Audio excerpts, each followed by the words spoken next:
Chair will now recognize himself for an opening statement. On day one, the Biden-Harris administration made 3 changes that led to the unprecedented situation we've seen in our country. Day one, they decided no more building the wall, no more remain in Mexico while we evaluate your asylum claim, and once you get here, you will not be detained, you will be released into the country.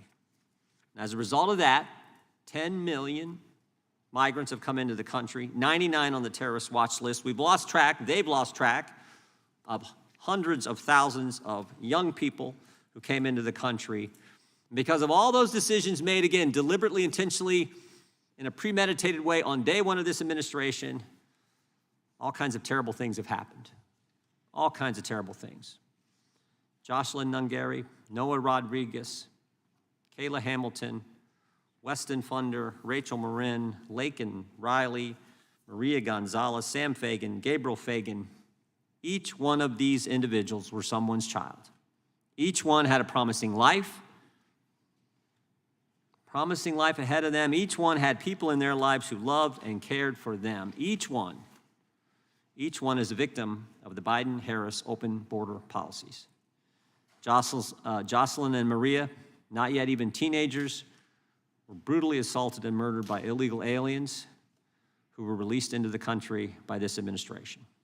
Kayla and Lakin, young women pursuing their dreams, were brutally assaulted and murdered by illegal aliens who this administration released into this country.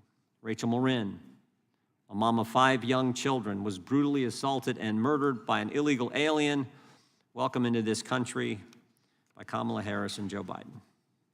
Noah Rodriguez, Sam Fagan, Gabriel Fagan, Weston Fundner, teenagers and young men with bright futures were poisoned by fentanyl that this administration refused to stop from flowing across our southern border. You may have heard these names and stories and those of countless other victims of criminal illegal aliens, but not from Kamala Harris. Last week, a teenager in Manassas, Virginia, was allegedly kidnapped by an illegal alien purportedly released into the country, again, by Joe Biden and Kamala Harris's administration.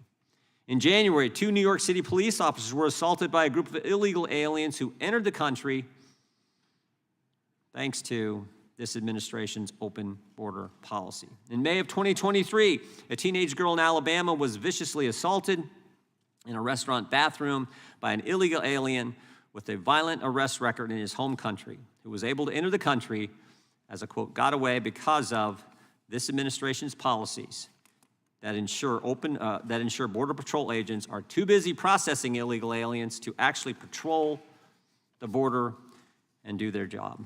Last February, a Nassau County, New York man was the victim of a brutal anti-Semitic attack at the hands of an illegal alien who this administration released into the country. I could keep listing these stories. This is what happens when you have an administration that doesn't care about border security, that prioritizes aliens over Americans and legal immigrants, and that refuses to enforce immigration laws in the interior of the country. I'm sure that we'll hear a lot of excuses from my Democrat colleagues today. We will hear how the illegal border crossings have decreased. Of course, we all know that the Kamala Harris and Joe Biden are flying illegal aliens right now into the U.S. interior. We will hear that tired and flawed argument that natives commit more crimes than immigrants.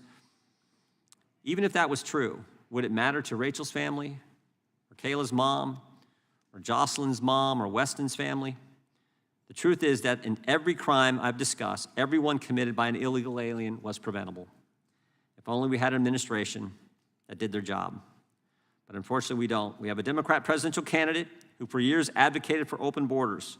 She was appointed the border czar, yet presided over the largest mass illegal immigration in U.S. history. She has called for ICE to be abolished.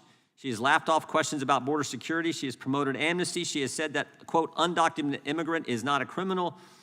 Thanks to Kamala Harris and Joe Biden, we're on track to get to 12 million illegal aliens in the United States in this 4-year administration. 12 million. I always tell folks, 12 million, that's the equivalent of the entire population of our state of Ohio, 7th largest state in the union. And that's not even counting the 1.9 million known gotaways who've evaded Border Patrol or the unknown number of gotaways who've not even been detected. American communities are left to suffer the consequences. We're going to hear from people who've suffered it in a direct way today. And with that, I would yield to the ranking member for his opening statement. Thank you, Mr. Chairman. Mr. Chairman, before I start, I'd like to take a moment and express my sincerest condolences to all of our witnesses who have lost loved ones and to all of their families. I cannot imagine how difficult this loss has been for you, and I appreciate you being here to share their stories. May their memories be a blessing.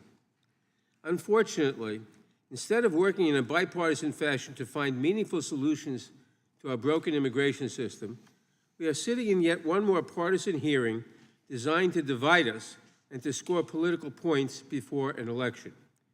In fact, one of our Republican colleagues said the quiet part out loud last week when he said in this season, quote, "These are messaging hearings that we've been doing," close quote.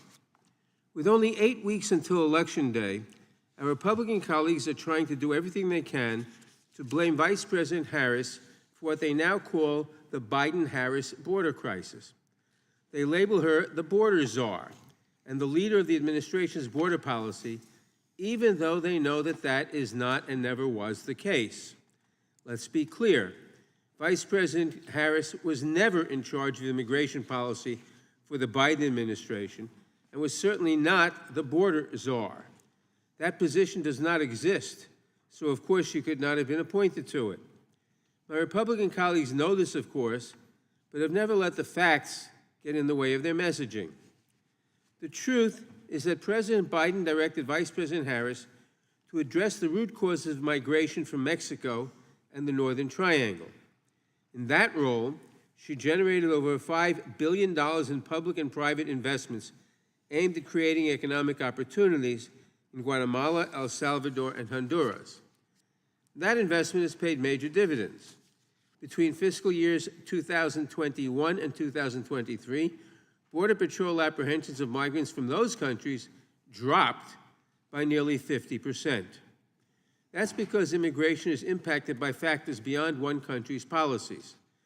People do not leave their lives and homes behind on a whim. The people crossing our border immigrate because life has become unsustainable in their home countries, because of factors like persecution or economic, food, or political insecurity. By investing in other countries, we help ensure that people can build a better life for themselves without having to seek security elsewhere. These investments have contributed to the lowest levels of unauthorized crossings in 4 years. But you would not know any of that from seeing my colleagues do their press hits on Newsmax or from what we have heard today. During today's hearings, we are going to hear from family members who have lost a loved one from fentanyl poisoning or as a result of a crime committed by someone who entered the country over the last 4 years.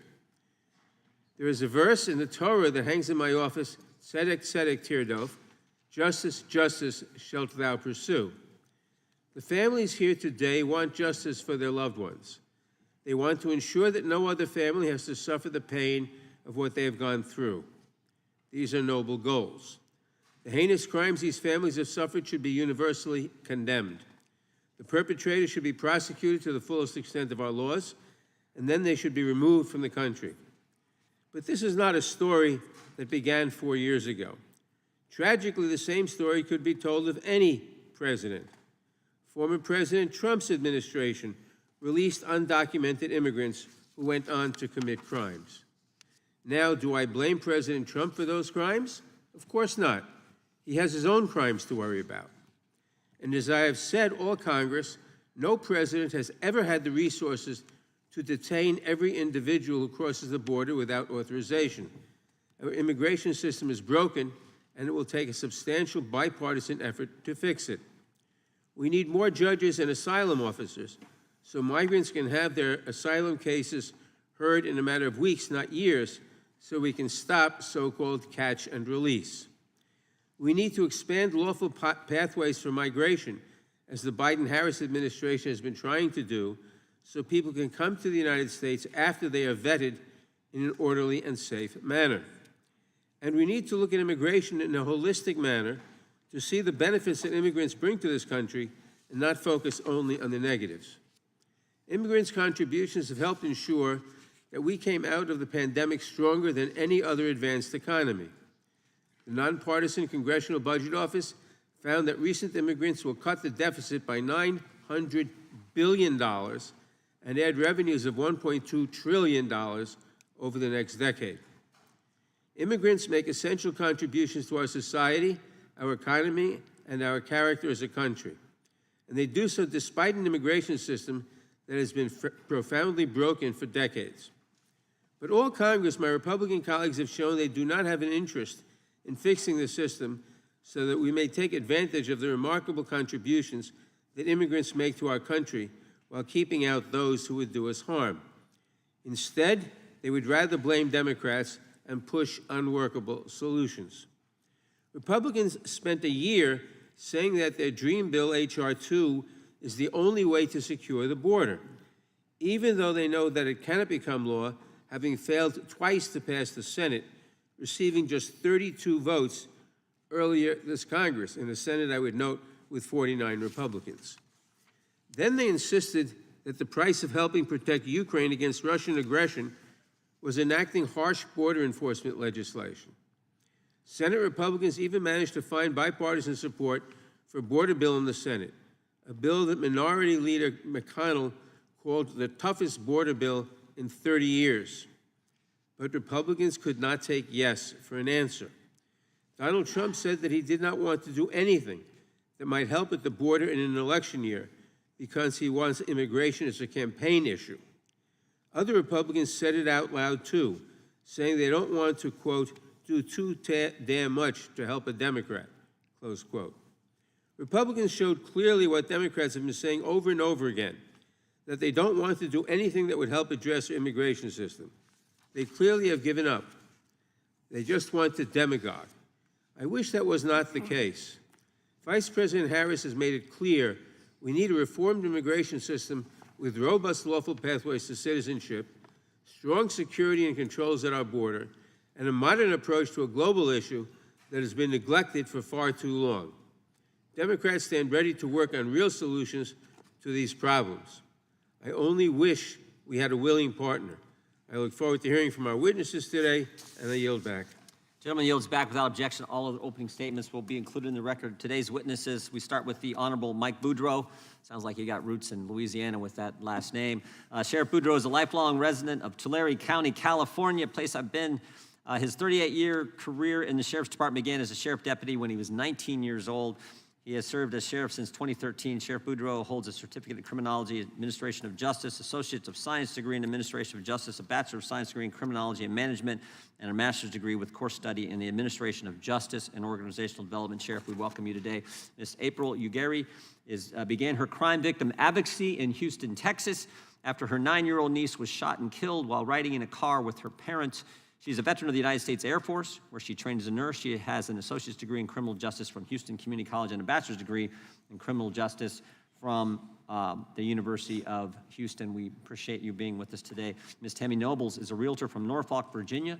She volunteers part-time as president of the Down Syndrome Association of Hampton Roads and is a mother of Kayla Hamilton, a victim of a criminal illegal alien, and we appreciate you and sympathize with your loss. Ms. Patricia Morin, a mother of 6, including Rachel, who was the victim of a criminal illegal alien, stay-at-home mom for 25 years, homeschooled her children. She returned to the workforce after her oldest child graduated from high school and worked in the mortgage banking industry and retail management until she retired.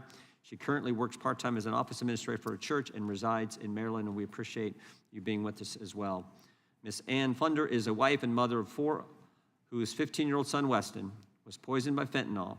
Since then, she has spoken publicly about her son's death to promote change and educate American families about the consequences of the fentanyl crisis. We appreciate you being with us as well. And Ms. Alex Nungaray is a resident of Houston, Texas, and is the mother of Jocelyn, a victim of criminal illegal aliens.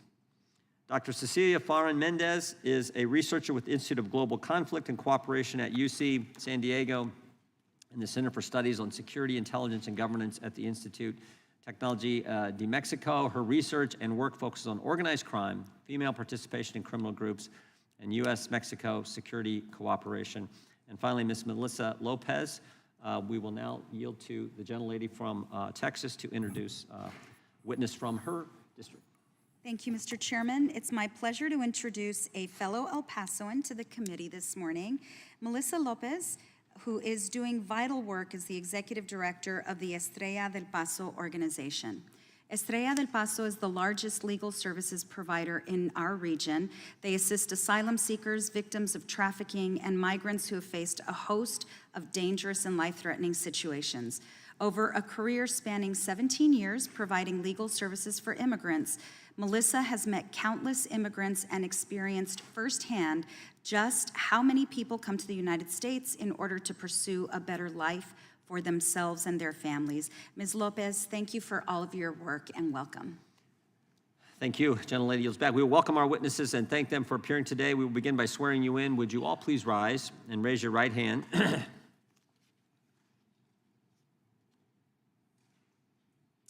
Do you swear or affirm under penalty of perjury that the testimony you're about to give is true, correct, and to the best of your knowledge, information, and belief, so help you God? Let the record show that each of the witnesses answered in the affirmative. You can be, thank you, you can be seated. Please know that your written testimony will be entered into the record in its entirety. Accordingly, we ask that you summarize your testimony in 5 minutes. We're gonna run right down the line, we will have to break in about 35 minutes. There's an important ceremony taking place over in the Capitol for the families of folks who were killed in Afghanistan 3 years ago. And members want to be that, but we'll take a break and we'll have some food for you. But we're going to start with the sheriff and then move right down the line. So Sheriff Boudreaux, you're recognized for 5 minutes.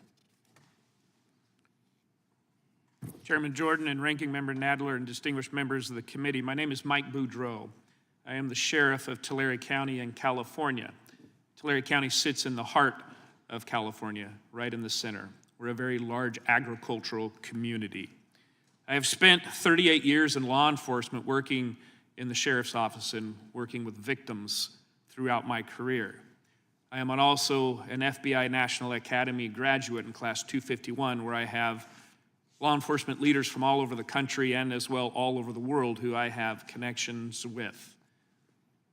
When it comes to the dangerous and sometimes deadly impacts of what I feel is a failed Biden-Harris administration on open border policies, the impacts of illegal immigration in California, I must say that I have a front row seat. I also served as the California State Sheriff's Association president, where I meet regularly with all other 57 sheriffs, there's 58, me being number 58, in the state of California hearing their stories. There's a few examples that I would like to be able to provide today. We have a long issue of illegal immigration in California. However, over the last 3 years of the Biden-Harris administration, we have a deadly impact of violent criminals coming into our communities. We have migrant communities of farm workers who are now infiltrated and terrorized by those that they had fled other countries from, who are now in our communities terrorizing them, threatening their children to be involved in drug trafficking, gun running, drug dealing, as well as gangs and sexual activity of children. I'm very involved with these migrant communities as the sheriff, and I can tell you the personal stories and impacts are heart-wrenching. Many of these communities have to do what's called paying rent. You must give money to the drug lord or the gang member or the violent criminal of those that you fled if you want to live peacefully within that migrant community. I'm very familiar with Kamala Harris as the Senator and Attorney General in California, and I can tell you that the words that she has often spoken when it comes to defunding the police and ICE kin to the KKK is demoralizing to law enforcement and those trying to protect our country and protect victims here in California and the United States. I have, as the president, walked the border, and over the course of the 38 years as sheriff, I have visited the border many times, and I have many friends in the Border Patrol as well as Homeland Security, and I can tell you that they are frustrated. Thousands of people coming through a day where I visited and I saw people from Yemen, China coming through. In our town, we had a friend of mine, Jody Jones. His brother was shot and killed at an AM/PM mini-mart where an illegal immigrant who had been deported 3 times over found his way back into the United States, attempted a robbery, and shot and killed a man. My deputies got into a pursuit and got into a violent shootout with this man. We have a case where that's called the reign of terror. I can tell you, as the Attorney General, Kamala Harris often lessened the impact of law enforcement with her quotes of defunding the police. I have story after story, but most recently what we're starting to see is an influx of Mandarin, or those from China. We're unraveling a human trafficking case of over 40 women who are involved in sexual prostitution up and down the state of California, who have found their way across the border and are here illegally, and that case is ongoing. We have financial crimes from Mandarin, thieves from China, who are stealing millions of dollars online from our elderly in the Central Valley and up and down the state of California. We had an illegal immigrant, El Mano Negro. He was a hired hand by the cartel, where we arrested, and finally he admitted to killing and assassinating over 25 people in our county at the hands of the cartel. We just unraveled a cartel in our county, dismantling that cartel. The people in that cartel that we arrested openly admitted that within the last 3 years, it's easier now to move human beings, drugs, guns, fentanyl most specifically, across the border, and that it's easier now than in the history of their cartel. I can tell you, because of the Biden and Harris administration, law enforcement resources are quickly depleted. We have victim after victim that we see, as you'll hear today, and that these stories are not unfamiliar to law enforcement up and down the state of California. And so with that, I'll conclude and turn it back over to you, Mr. Chairman. Thank you, Sheriff. Ms. Nobles, you're recognized for 5 minutes. Good morning to the members of the committee. Thank you for allowing me to speak. On July 27th, 2022, I received the worst news that a parent can ever get, that my newly 20-year-old daughter, Kayla Hampson, was found deceased with injuries consistent with homicide. There are no words that describe the heart-wrenching, soul-crushing pain of losing your child so horrifically. Kayla was a happy and loving person. She loved life and God. She was extremely ambitious, and despite having autism, she was determined to make her way in this world. She loved animals, especially her cat Oreo, and cared about the homeless. At first, we knew very little details of the murder until an arrest. At the end of March of 2022, Walter Javier Martinez was apprehended by Border Patrol, crossing illegally into the U.S. Martinez stated that he was 16 years old and feared gang activity in his country in El Salvador. As an unoccupied alien child, Martinez was granted access into the United States with no background checks or vetting. Homeland Security did not verify the sponsor and allow Martinez to go live in Frederick, Maryland. There were behavioral issues with him living with the sponsor, and he ended up staying with his half-brother who lived in the same neighborhood, Mobile Park, as Kayla. There were behavioral issues with Walter, so the half-brother called the property manager, owners of the mobile home park, which I thought was a legit company. We learned that an illegal immigrant couple owned the mobile homes and took it upon themselves to allow this 16-year-old to rent a room in the same mobile home as Kayla. Martinez was living there less than 5 days before he violently and brutally murdered my daughter. Walter Javier Martinez broke into Kayla's room while she was sleeping that morning. Kayla left a voicemail on her boyfriend's phone. According to the voicemail, a struggle was going on, and Kayla can be heard crying, groaning, and struggling to breathe. Martinez can be heard on the voicemail hushing her, and near the end telling her, "I'm sorry," in Spanish, while strangling her with her phone charging cord. After she was deceased, Martinez tied her up and sexually assaulted her. This was confirmed by the annual swabs that matched Martinez's DNA. Kayla fought for her life that day. She had bruises up and down her arms, her fingers, the left side of her face, her back, and down her leg, and deep wounds to the neck from the charging cord. Local police knew right from the beginning he was the main suspect just by their initial investigation. It took the Aberdeen police to confirm that Martinez was a known gang member of MS-13 and that Martinez had a criminal record in El Salvador in 2020. If Homeland Security did a background check, then they would have known this, and Martinez wouldn't have been able to be on U.S. soil. With Martinez being 16 years old, Maryland Child Protective Services took custody of Martinez until the DNA results came back. The Aberdeen Police Department was very transparent to CPS. The Aberdeen Police Department demanded that Martinez be held in a secure location because he was a threat to society based on the murder and injuries of Kayla Hamilton. It was later learned that Child Protective Services placed Martinez in a group home with other children and then placed Martinez in a foster home, which allowed him to be enrolled in high school. This was also confirmed by an investigative reporter with Fox 45 Project Baltimore who got an actual confirmation from Edgewood High School. While in jail, a letter was intercepted that Martinez wrote, confessing to 4 murders and 2 rapes. Martinez ended up pleading guilty and taking the plea deal of 70 years. Since he was a juvenile at the time, even though he was tried as an adult, Martinez couldn't get life without the possibility of parole. This is not a political issue. This is a safety issue for everyone here living in the United States. Not only was Kayla's life put at risk and taken, so many other children and adults were at risk. The Biden-Harris administration is not putting the American citizens' safety first. The United States government must secure our border. We need to properly vet and background check all border crossers. This isn't about immigration. This is about protecting everyone here in the United States. Thank you. Thank you, Ms. Knowles. Doctor? Thank you, Mr. Chairman.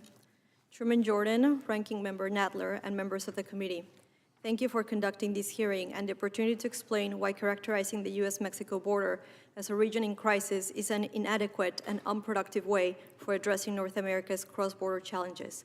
I appreciate the invitation to participate.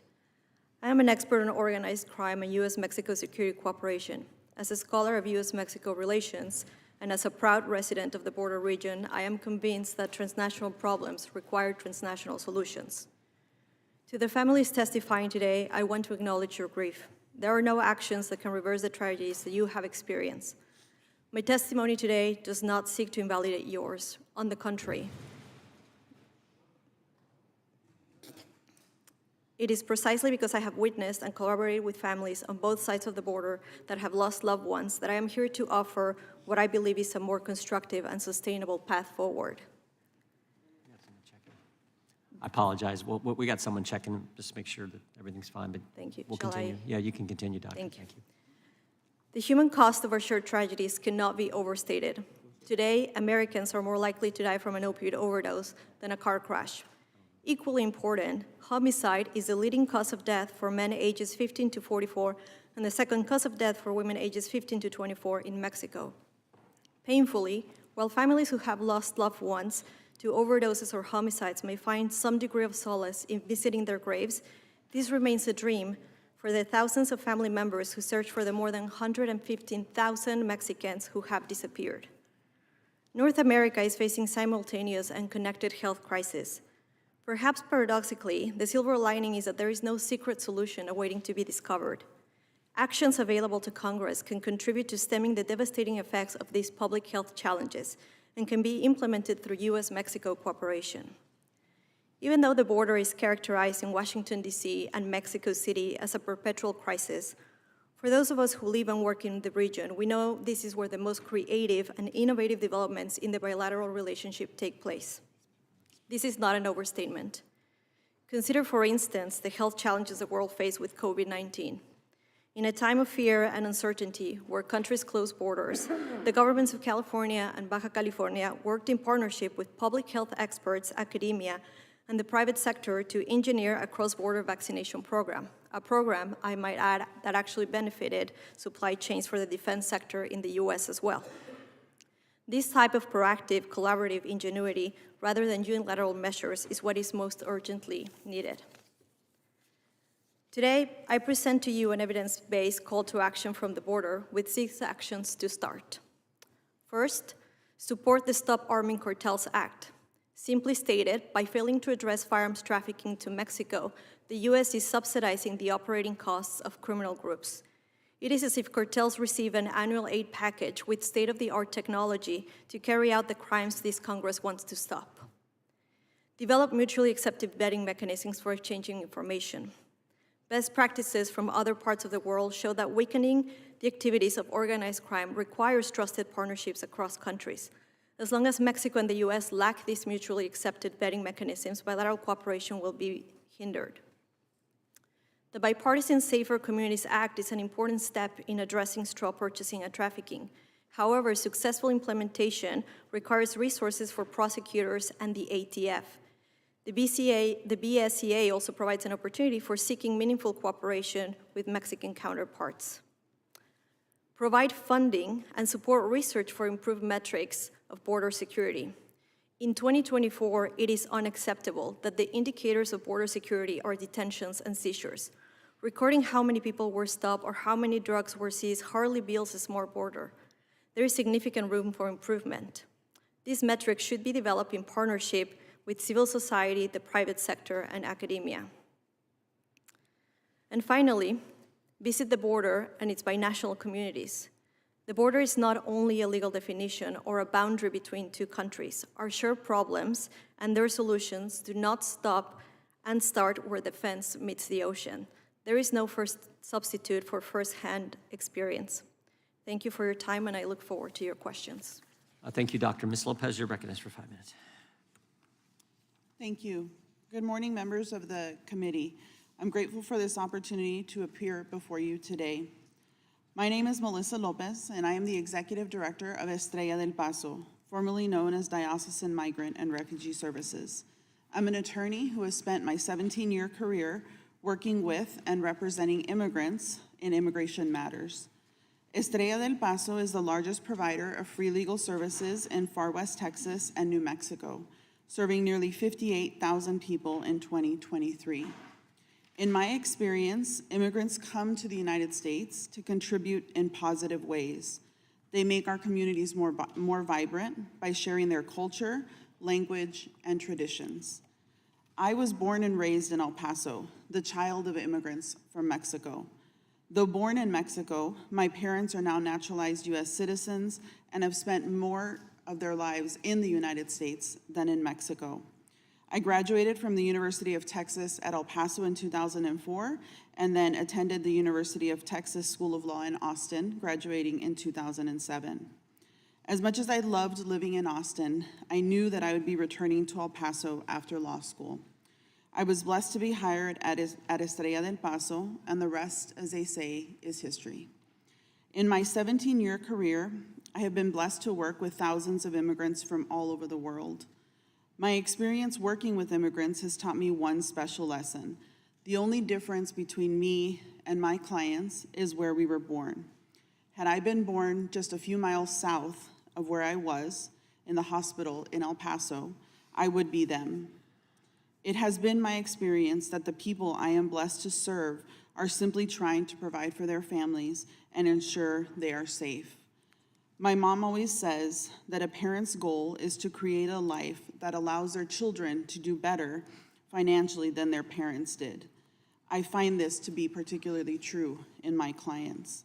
They walk well over 2,000 miles to ensure that their children are safe, can thrive, and live a peaceful life where they can achieve their dreams. In truth, I'm a prime example of what children of immigrants can do. I'm the first in my family to graduate college. I'm the first in my family to obtain a professional degree.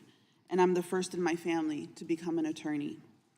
I am who I am because I have seen my mom work hard and fight through adversity and have a grit that I wish I had just a little bit more of.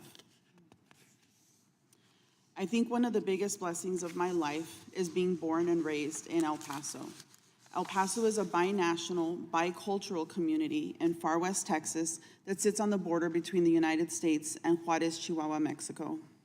El Paso is a community rich in love and culture. El Paso is an immigrant community. So many people are born in El Paso but raised in Juarez, or vice versa, as was the case for my parents. El Paso is consistently ranked among the safest cities in the country, surpassed only by Honolulu, Hawaii, a few years here and there. El Paso is a safe city because we are an immigrant community. The worst crime committed against Hispanics in U.S. history was a mass shooting that occurred in El Paso on August 3rd, 2019. The perpetrator of that crime was a white supremacist born in Dallas, Texas, who drove over 600 miles to massacre 23 people and injure hundreds more at a Walmart in El Paso. He systematically sought out immigrants due to the dangerous rhetoric that all immigrants are bad. After the shooting that killed both United States citizens as well as immigrants from Mexico and Germany, El Pasoans wrapped our arms around the survivors because that is who we are. El Paso, very simply, is love. We recognize, appreciate, and respect the humanity in every single person. We treat people with the dignity they deserve because at the end of the day, we all are human beings. Thank you. Thank you. Ms. Aguirre. Ms. Aguirre, just hit the mic there if you could. Thank you. As a daughter of immigrant parents, I am ashamed of what the Biden and Harris administration has done to our country by opening our borders to all, including criminals, who are wolves in sheep's clothing.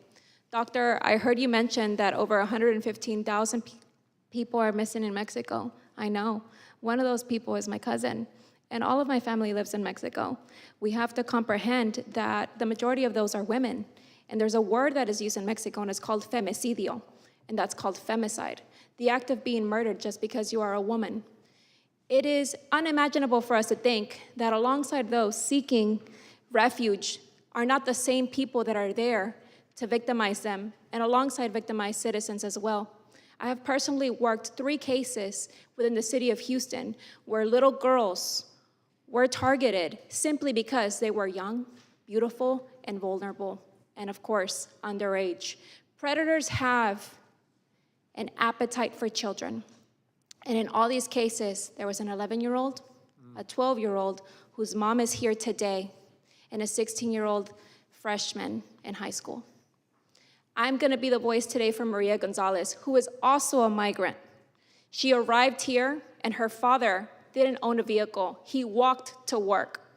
Her father is the essence of the type of immigrants we should want in this country. Law-abiding, hardworking man, working for $7 an hour, 14 hours a day. He left that weekend, and he told his daughter he was going to work. She had a cell phone. She was in the safety of her home. This migrant that came here as a child, crossed the border, was given to a sponsor, and was only here 3 weeks before he decided to leave his sponsor's home, go to Pasadena, Texas, from Louisiana, and he saw Maria. At one point or another, he decided that was gonna be his prey. He saw her father leave to work. He knew their schedule. He knocked on Maria's door. Maria, recognizing that it was a neighbor, told her father on WhatsApp on a voice message, "Hey, Dad, somebody's knocking on the door." And she said it in Spanish, "Papi, me estás tocando la puerta." Dad, is that you knocking on the door? Thinking her father had forgotten something. That was the last time he ever heard Maria's voice.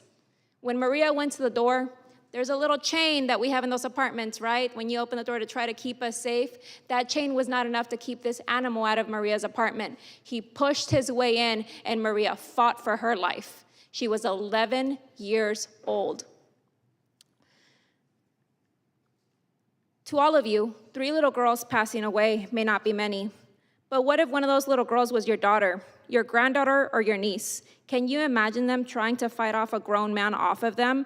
The shock of being undressed, the pain of being beaten and smothered. Trying to fight for your life while a predator's one objective is to use them to satisfy their sick and demented appetites. Our girls deserve protection. Our girls deserve to live their life without fear. Our girls deserve to perish in a natural manner of old age. We live in a society where we have gained so much medical advancements that if you have cholesterol, diabetes, heart disease, they will take care of you. But we're losing healthy children. And this case to me resonates because she's also a migrant child. And this says to me we're letting everything through the border because we're not checking them. And you're victimizing citizens, you're victimizing immigrants alike. We're not against immigration, we're against unvetted immigration. And I want you to know, as a woman who has a majority of their family in Mexico that are not privileged enough to be in this country, there's no such thing as collecting DNA swabs. There's no such thing as embalming. There's no such thing as doing a real autopsy like we do here. Mexico and Central America is where predators thrive. You think they come here to this country and it's the first time they do this? No. This is just a place where we figure it out and we care about our daughters. And we're gonna find out. Finding a little girl in Mexico that has been sexually assaulted is just a normal Tuesday. It's nothing unusual. So I want you to know, immigration is good. I am the living proof of that. My parents don't even have a speeding ticket. That's the type of migrants we want. But bringing them to this country, it's further victimizing what these same immigrants got away from in their countries. We have to have some form of check and balances, a real system to identify these criminals that are hiding in they're wolves in sheep's clothing is what they are. So I ask you, I implore you, close your eyes. I know you have a little girl in your family. Imagine somebody undressing her. Imagine somebody fighting her. Imagine somebody strangling her. Maria was so covered in bruises, I had to go and shop for a funeral dress for her to cover the damage that man did to her. Maria lost fingernails in her fight, and she's a migrant child.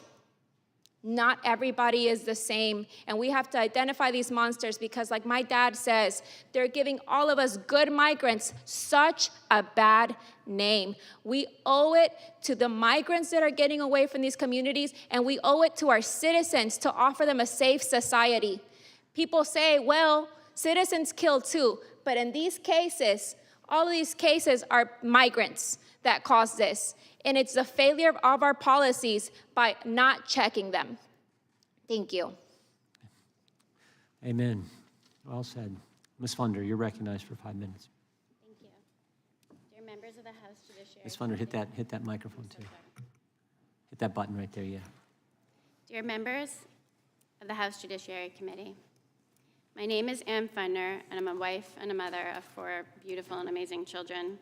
And I'm here to share the story about the devastating consequences, just want to put that up real quick, of the Biden-Harris administration's open borders. I hope that by sharing my pain, others may be spared the same heartache.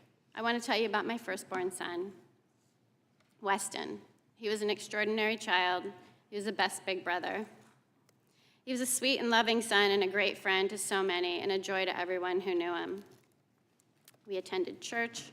He loved football, hockey, surfing, had so many friends. He had a great heart of gold and a compassion for others that I've never seen on another person. He was always standing up for other people. My husband and I were fully involved in our children's lives, and Weston, like so many teenagers, he wanted to fit in. And during his second semester of his freshman year in high school, at the early age of 15, he succumbed to a moment of peer pressure. He made one tragic mistake, and it took his life. And in February of 2022, our lives were shattered. Our firstborn son, my everything, he was gone. And his whole future and everything that we had prepared him for, all of our hopes and dreams, were stolen in that instant. And despite our best efforts, and our conversations about the dangers of drugs, and our constant support, and our love for him, and he knew he was so loved, fentanyl claimed our son. But our kids are supposed to learn from their mistakes, and 20 years ago, this would not have killed my son. But they're dying from him. Kids today can't make mistakes. Fentanyl changes everything. Illicit fentanyl came over the open borders illegally that killed my son. It didn't give him the chance to learn from his mistake, and I hold Joe Biden and Kamala Harris responsible for my son's death. Their open border policies have led to this devastating crisis. Our tragedy could have been prevented if they had taken decisive action to protect Americans from fentanyl flooding over the borders. Instead, they've exasperated this issue with their open border policies, and Vice President Harris appointed to manage the border situation. And I have her tweet from March of 2021 that specifically says that she has been appointed to the border. And every Democrat, I hold Vice President Harris appointed to manage a border situation, and she has failed to act. Joe Biden, Kamala Harris, and every Democrat who supports these open border policies are complicit in the deaths of 300,000 innocent Americans, including my son, Weston. Say his name. Look at his picture. Since this administration took office, 300,000 sets of parents have had to bury their children. In 2021, till now, 300,000, and that doesn't include 2024. It's now the leading cause of death for Americans aged 18 to 45, and it's rapidly becoming the #1 killer of teens, with 14 and under being the fastest growing demographic, and I can show you every day, babies are dying from this. Toddlers, 12-year-olds, 14-year-olds, your children, your grandchildren, and it can happen to anybody's children. President Biden, who knows the pain of loss and losing a child and has another child who has battled addiction, you would think that he would prioritize this issue, yet he remains absent. And Vice President Harris's March 23rd of 2021, her tweet claimed that she was appointed to address the border crisis.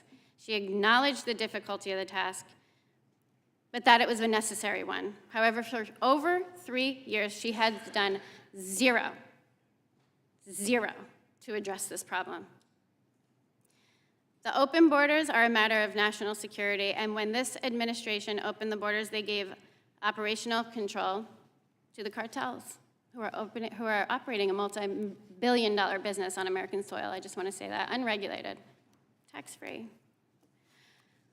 While not addressing the problem, it will continue to happen. I want to tell you how evil this drug is on our children.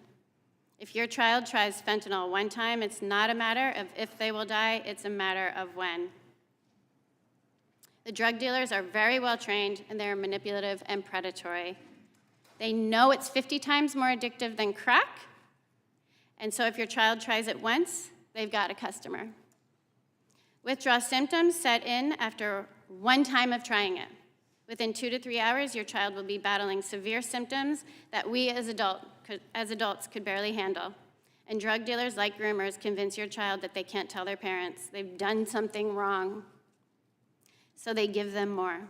And now you have a child trying to deal with an addiction that they never wanted for the first time in their life. And for $7.50, you can deliver it to your front door, placed under a mat, or your child can deliver it to their front door on social media. Parents are finding their children dead in their beds, a place that should be their safe space of comfort, where they lay their heads at night. And in the morning, parents are waking up to this nightmare. And it's being supported by drug dealers, supported by the cartels, coming over our wide open borders. Ms. Fundner. Okay. I'm almost done. Yeah, go ahead. Okay. Quickly. Okay. Thank you. Few in this room can truly understand the depth of my pain, and unfortunately, too many families in America can. Weston is gone, and his death is a direct consequence of the decisions made by the Biden-Harris administration. The open borders have been allowed to persist and have led to tragedies like the one that I shared and shattered my family. I stand before you today to hold them and anyone who supports open borders accountable, and I implore you to take this to heart. Thank you. Let this be a catalyst for change, because the decisions that we make will prevent further tragedies and save lives. Thank you for your time, and thank you for the extra time. You bet. Thank you. We're going to go, if we could go real quick, but then we do have to take a recess. Ms. Morin, you're recognized for 5 minutes. Thank you.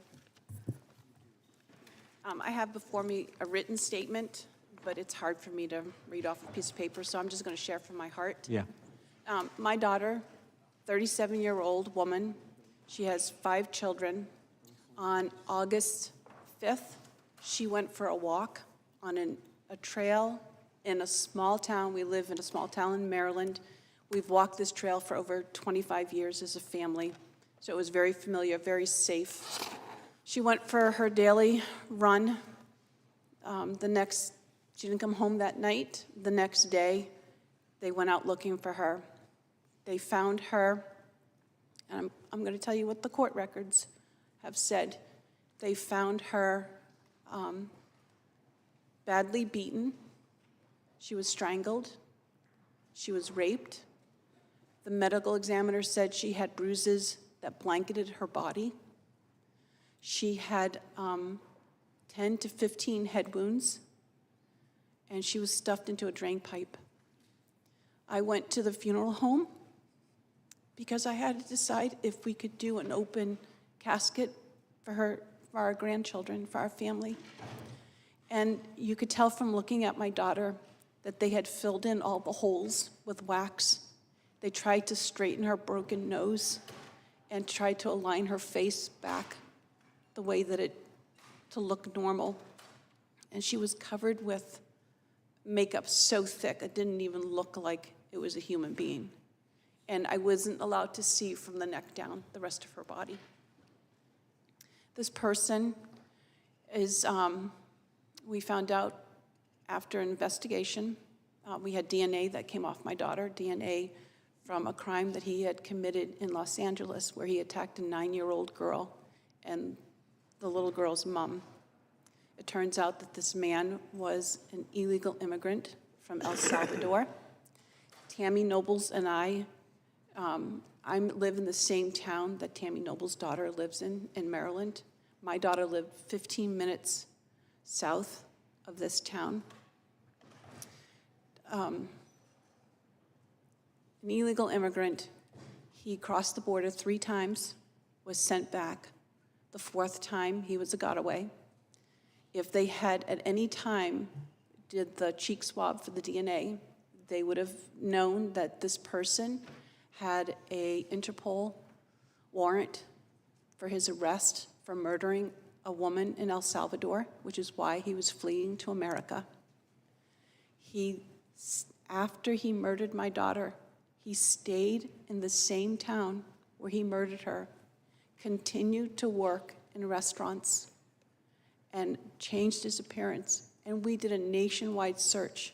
We did flyers, we did commercials, we've done everything, interviews, everything we could to keep her story alive, to tell the horrible thing that happened to my daughter. I wish there was a way to show you pictures of her and what she looked like, what the crime scene looked like. It's the most brutal crime that has happened in Maryland that they can even remember. Her children are having a hard time. All of us as a family are having a hard time. We have nightmares. And I want to tell you another story. This story happened, I'll make it really short. In 1975, there was a 14-year-old girl who was abducted from her house by a criminally insane man. She was kidnapped. She walked 60 miles towards the Canadian border with this man. No food, no water, walked through the woods. At night, she was raped multiple times. The parents and the police did not expect to find this girl, and if they did not expect to find her alive. I'm that teenager, and I can tell you that what I suffered as a teenager at the hand of a criminally insane man is nothing compared to the horrors that my daughter suffered. And it's because of these open borders. And I realize some of you are disinterested in this because you just think it's a partisan thing. But these are American people, these are American families, these are our children, and pretty soon they will be our grandchildren and our great-grandchildren. We need to close the borders. If I can survive a crime from an American citizen, these people that are coming over the border, if they're coming over illegally, it's because they have something to hide. Those that come here legally, they're doing the due process, which is necessary to protect them and to protect us. If they're coming over illegal, it's because they're hiding something. My grandparents were immigrants. They came into America at Ellis Island. They stayed at Ellis Island. They were vetted before they were allowed to come into the interior of the United States. I just left the southern border where I spoke to Border Patrol, and they showed me their gunshot wounds.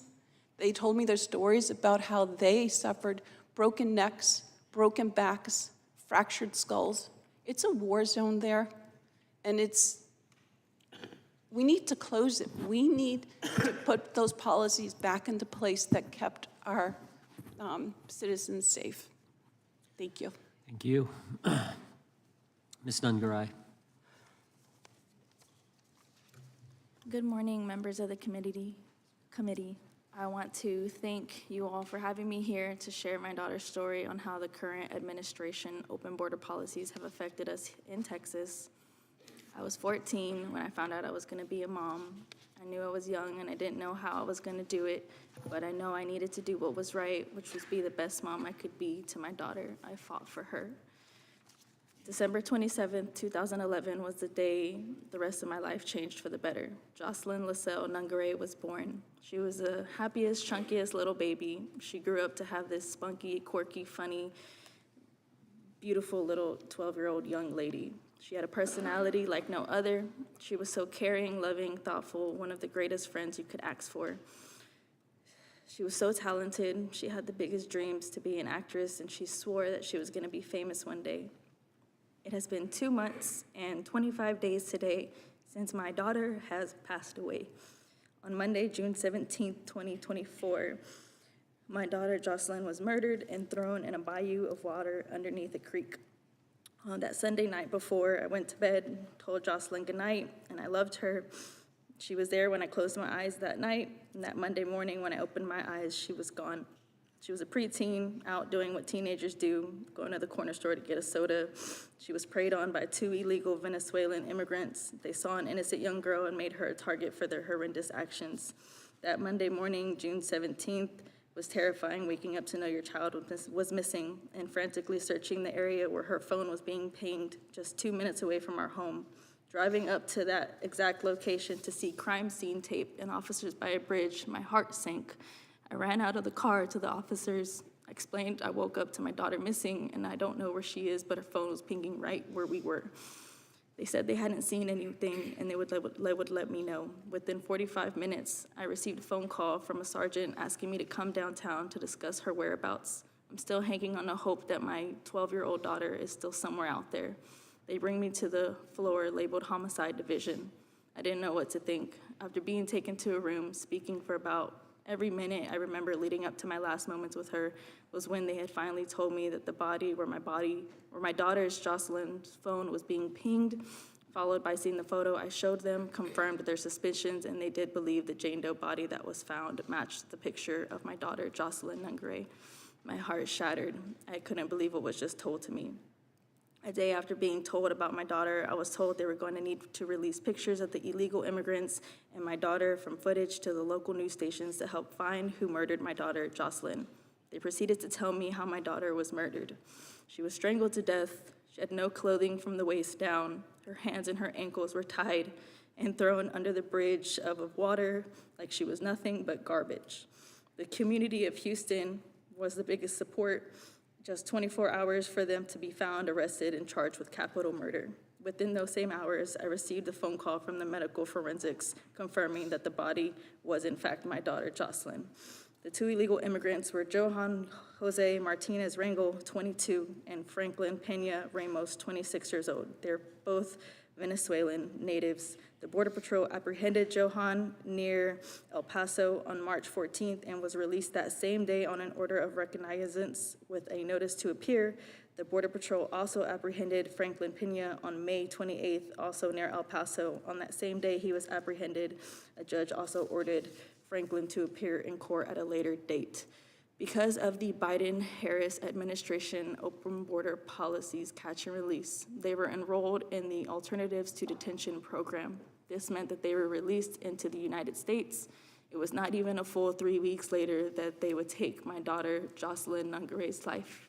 They saw a young girl, my daughter, Jocelyn, and placed a target on her without her even knowing. They were seen on video at 12:57 a.m. on June 17th, walking across the street down by the bayou under the bridge. At 3:04, only the 2 illegal immigrants emerged.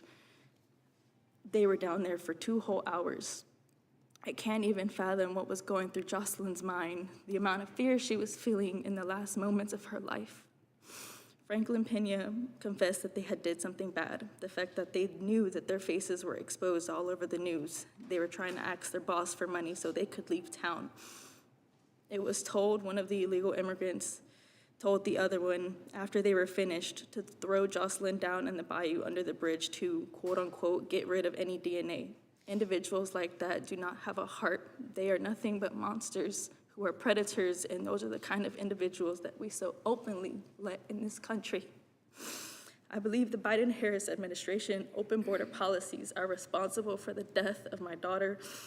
The program of the 2 illegal immigrants were enrolled to failed my daughter. I'm here to use my voice and raise awareness of how broken our country has become with these open border policies. My daughter should have been able to safely walk across to the store knowing that she was gonna make it home. In regard to our open border failed policies, I have been working closely with Senator Ted Cruz to push the Justice for Jocelyn Act of 2024, which would require ICE to fill every single open detention center bed before releasing immigrants who entered the country illegally, and to have GPS monitoring tracking for certain immigrants with strict curfew hours, restricting them from being able to be out all hours of the night, and immediately be deported with who violates the terms of their release.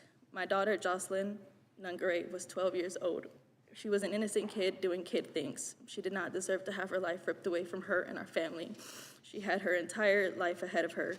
Because of these open border policies, I'll never get to see her start high school, go off to prom, walk down the aisle, get married, or have her own kids, or ever reach her full dreams.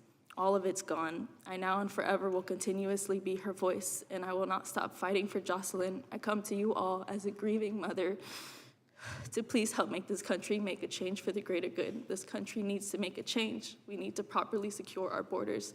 We need to be able to have that security knowing we are safe in our own country. And most importantly, we need to protect our children. They are supposed to be our future. Thank you so much for your time and for the extra time. Thank you. Thank you. God bless you. We're going to take a recess. Back here, we'll have something to drink for you. Lunch will be coming at some point, and hopefully we'll be back and resume the committee as quickly as possible. Committee will come to order. We will now proceed under the 5-minute rule with questions. The chair recognizes the gentleman from California, Mr. McClintock. Thank you, Mr. Chairman. Sheriff Boudreaux, one of the obvious and most frightening aspects of this open border is the migration of the most violent gangs in the world into our communities, such as MS-13 and Tren de Aragua. You said that the cartels are already trying to sink roots into your community. Could you go a little bit more into the details of what you're dealing with now in Tulare County? Yes, sir. What's interesting is that the cartels have actually infiltrated within California, even within agricultural businesses and businesses up and down the state of California. They are very smart, very good at what they do. They're businessmen. They're also very dangerous and violent, and they lead by intimidation and fear.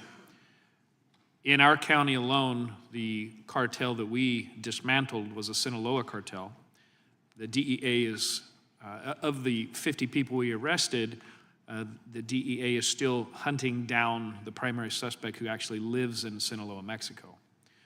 During the course of this investigation, we did learn that homicides had taken place up and down the state, as well as in the central San Joaquin Valley. And did you say that one suspect was responsible for 25 murders? Yes, sir. So in This is another what you're case, seeing- This is what you're seeing in California today in real time. real time, we have a man who was an assassin working for the cartel. And this man admitted to over 25 different assassinations that took place at the direction of the cartel. He was discovered after he had committed a homicide and accidentally had left a receipt from a gas station, and we caught him on video and was able to speak with him, and during the course of the investigation admitted to those. But what he also admitted is that he was responsible for a certain area of California, and there were many other assassins assigned by cartels in California, throughout California, that were responsible for those areas. So this is going on all over the state, presumably, all over every state. Are you hearing from other sheriffs about these issues? I am. And what are they saying? They're saying much of the same thing. You know, Sheriff Lamb is a good friend of mine out of Arizona who he and I speak pretty regularly. Much of what I speak of in regards to California and the violence as well as the human trafficking, it's mirrored in other states all throughout the United States. Now, illegal migrants often arrive into this country deeply indebted to the Mexican cartels that do actually control the border. How do the cartels enforce these debts on the other migrants? Enforce on the other who? On the other migrants. What's happening in our communities, we're seeing people who have come into the United States on work visas and or victim visas where they're living in these small migrant farming towns. The cartel wants to control these migrant towns and truly lead the same way that they are in other countries, specifically in Mexico. So the violence we're seeing in Mexico is already here and is in the process of getting deeply rooted into our communities. It's already rooted. Wow. What impact would you say sanctuary policies are having on this phenomenon, as well as the Democrats' no-cash bail bonds? Well, I can speak to California. As you are aware, Senate Bill 54 made California a sanctuary state. Here's some of the problems that we're facing. Every sheriff in the state of California in times past used to be able to ask immigration status of those who are arrested and coming through our jails. That no longer is in existence. Sheriffs and law enforcement are no longer allowed under Senate Bill 54, supported by Kamala Harris at the time, spearheading much of the Senate Bill 54 with Sacramento Democrats. So when the Democrats tell us, well, there's no real evidence that illegal migrants cause more crimes, you're not even allowed to ask if they're illegal migrants. Well, and that's part of the formula. If I'm not able to ask, then there's no data to support. And so we are legally bound in California from asking someone their immigration status under Senate Bill 54. Now, the New York Post recently reported that NYPD officers were estimating that about 75% of the violent crimes they're arresting in Manhattan are committed by illegal migrants. Can you give us a rough estimate, just from your experience, what you think is going on in I'd have to California? give you experience and opinion because the data doesn't Right. allow me to collect it through the formula. Right, but what's your estimate? But what I can tell you is that the crimes that we're seeing based on our investigations, we're well over 50%. Wow. I see my time's expired. Thank you. Thank you, sir. Thanks, gentleman. Gentleman yields back. The gentleman from Maryland is recognized for 5 minutes. Thank you, Mr. Chairman. My staff prepared a speech for me today. I'm going to set that aside and just speak to the witnesses today who are survivors. And I want to say that I certainly offer my condolences. My heart goes out to you for the losses that you've suffered. I did want to say this too, though, in a slight departure from the script that these hearings typically take. I'm a former prosecutor. I spent 4 years as a prosecutor here in Washington, D.C. During the height of the crack wars, we averaged about 450 to 500 murders here per year. And then a short time after that, I became the state's attorney in Prince George's County, Maryland. Ms. Morin and Ms. Nobles, I think you're both from Maryland, and I think the people that handled your cases were state's attorneys as well. And one of the things I found, I got there in office in 2002. I didn't realize it when I was running, but there was a gang called MS-13 that had come to the district, Maryland and Virginia, and was a highly violent gang. They are organized criminally, and they were 20 plus years ago at the time, and they commit extreme violent acts along the lines of what you're talking about. I think the first case we had was they killed a witness with a golf club. As a 14-year-old girl, they tricked her into going into a cemetery, and they beat her to death in the head using a golf club to kill her. And I guess Bush was the president at the time, and we had similar kinds of issues as what we're talking about today. People going and coming back, they'd get deported from here even after being prosecuted. They made them serve out their jail time, and then they would deport them back to El Salvador. But one of them I talked to subsequently, he'd become a witness against other members in the gang, said basically they just viewed it as a free trip home because they knew that they could come back whenever they wanted to. And that was 2003. I think one of the things I'd like to say to you all is I deeply respect taking up the mantle that you've taken up today. You're able to speak with a moral authority that politicians like me really can't. And I know you'd rather trade that in a heartbeat to get your loved ones back. And I know we can't do that today. But I'll say this as well. I've been involved in public service for a long time. In fact, that was my first boss in politics right there, John Conyers. He was the chairman of the committee last time it passed legislation on immigration, which was over 35 years ago. And I also had a chance to, and they did that on a bipartisan basis, by the way. And when I was state's attorney in Prince George's County, we did a joint prosecution with the federal prosecutor in a RICO case. We took down 23 gang leaders. The prosecutor in that case was Rod Rosenstein. And Rod and I had known each other because we'd been on the opposite sides of the Whitewater case. I worked for the Senate Democrats, essentially defending the Clinton administration. He worked for Ken Starr, essentially trying to take down the Clinton administration. And he was obviously a Republican, I was obviously a Democrat, but we were able to come together and work that case together and do it in a successful way. Now, you'll notice that at this hearing that there's no legislation connected to the testimony that's being presented today. I think one of you actually referenced Ted Cruz legislation in the Senate side, but there's nothing pending here in the House that would address the problems we're talking about today. We had the chance to do that, but we chose not to do that. The chairman and my Republican colleagues chose not to do that, and there's a story behind that I don't have time to tell, but it doesn't really get to the point I want to make to you, which is this. Beyond this election cycle, because that's an issue that's in the way of getting something done right now that'll address the kinds of problems that you're talking about, there's going to be more opportunities for you to use your voices and your platforms to address these kinds of issues.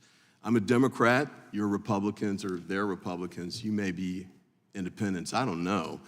But I know that there's truth on both sides on this issue, and there's a way to get to a place where we can resolve it, but we won't do it in a partisan way.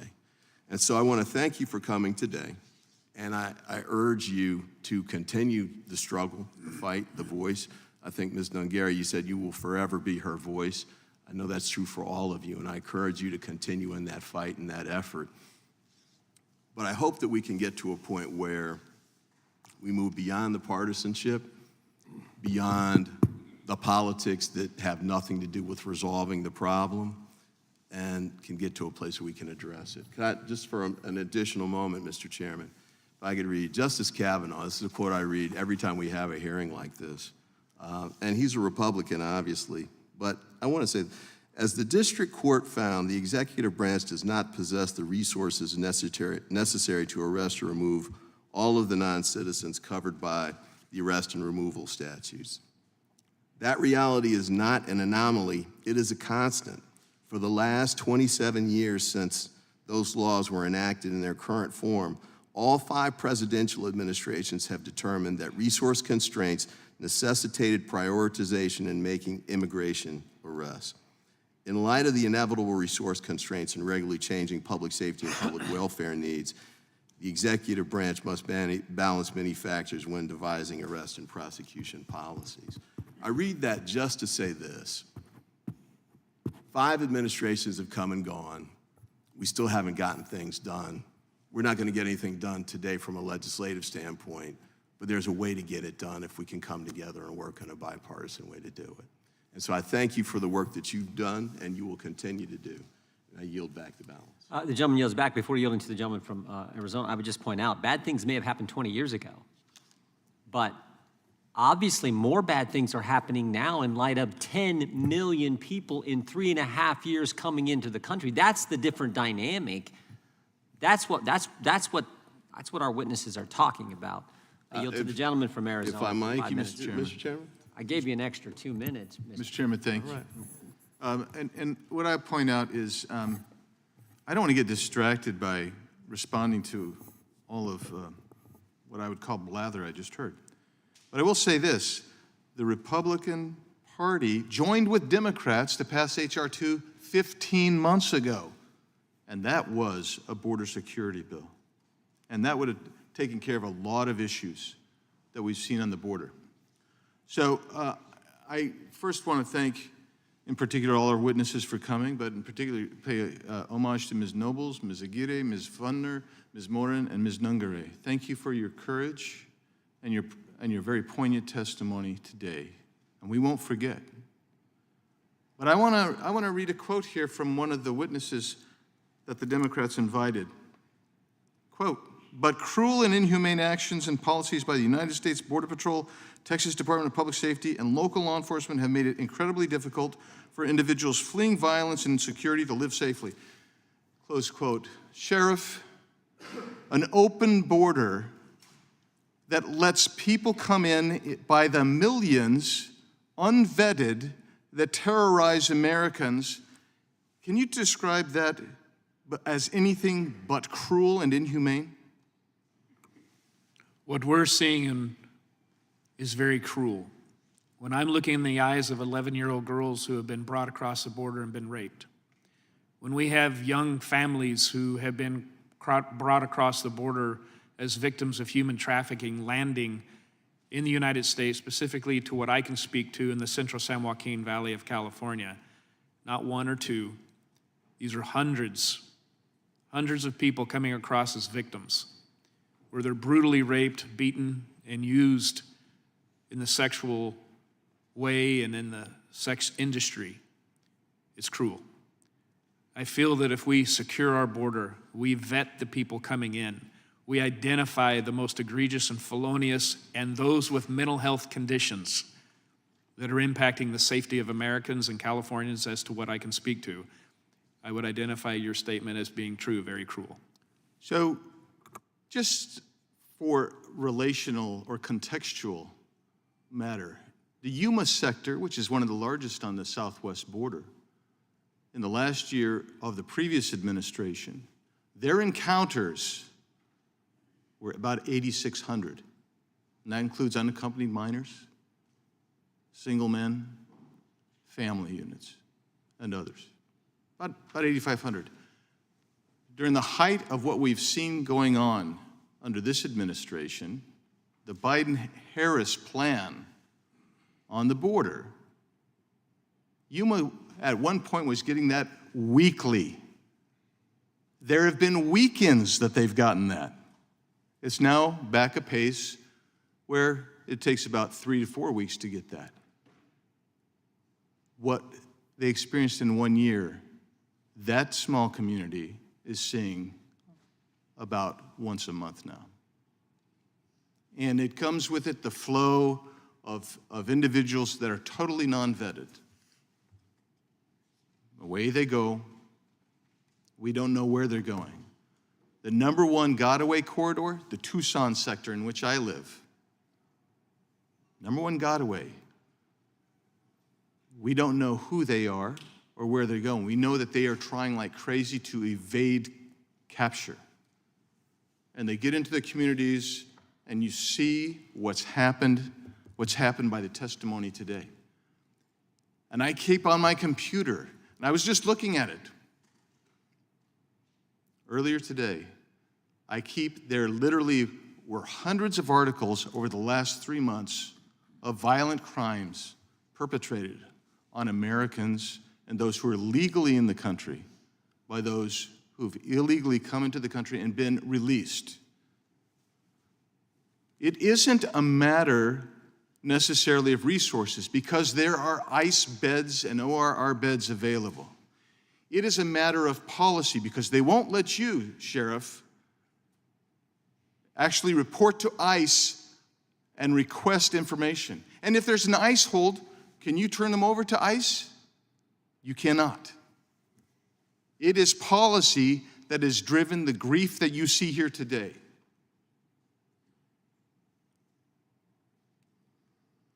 My time is up.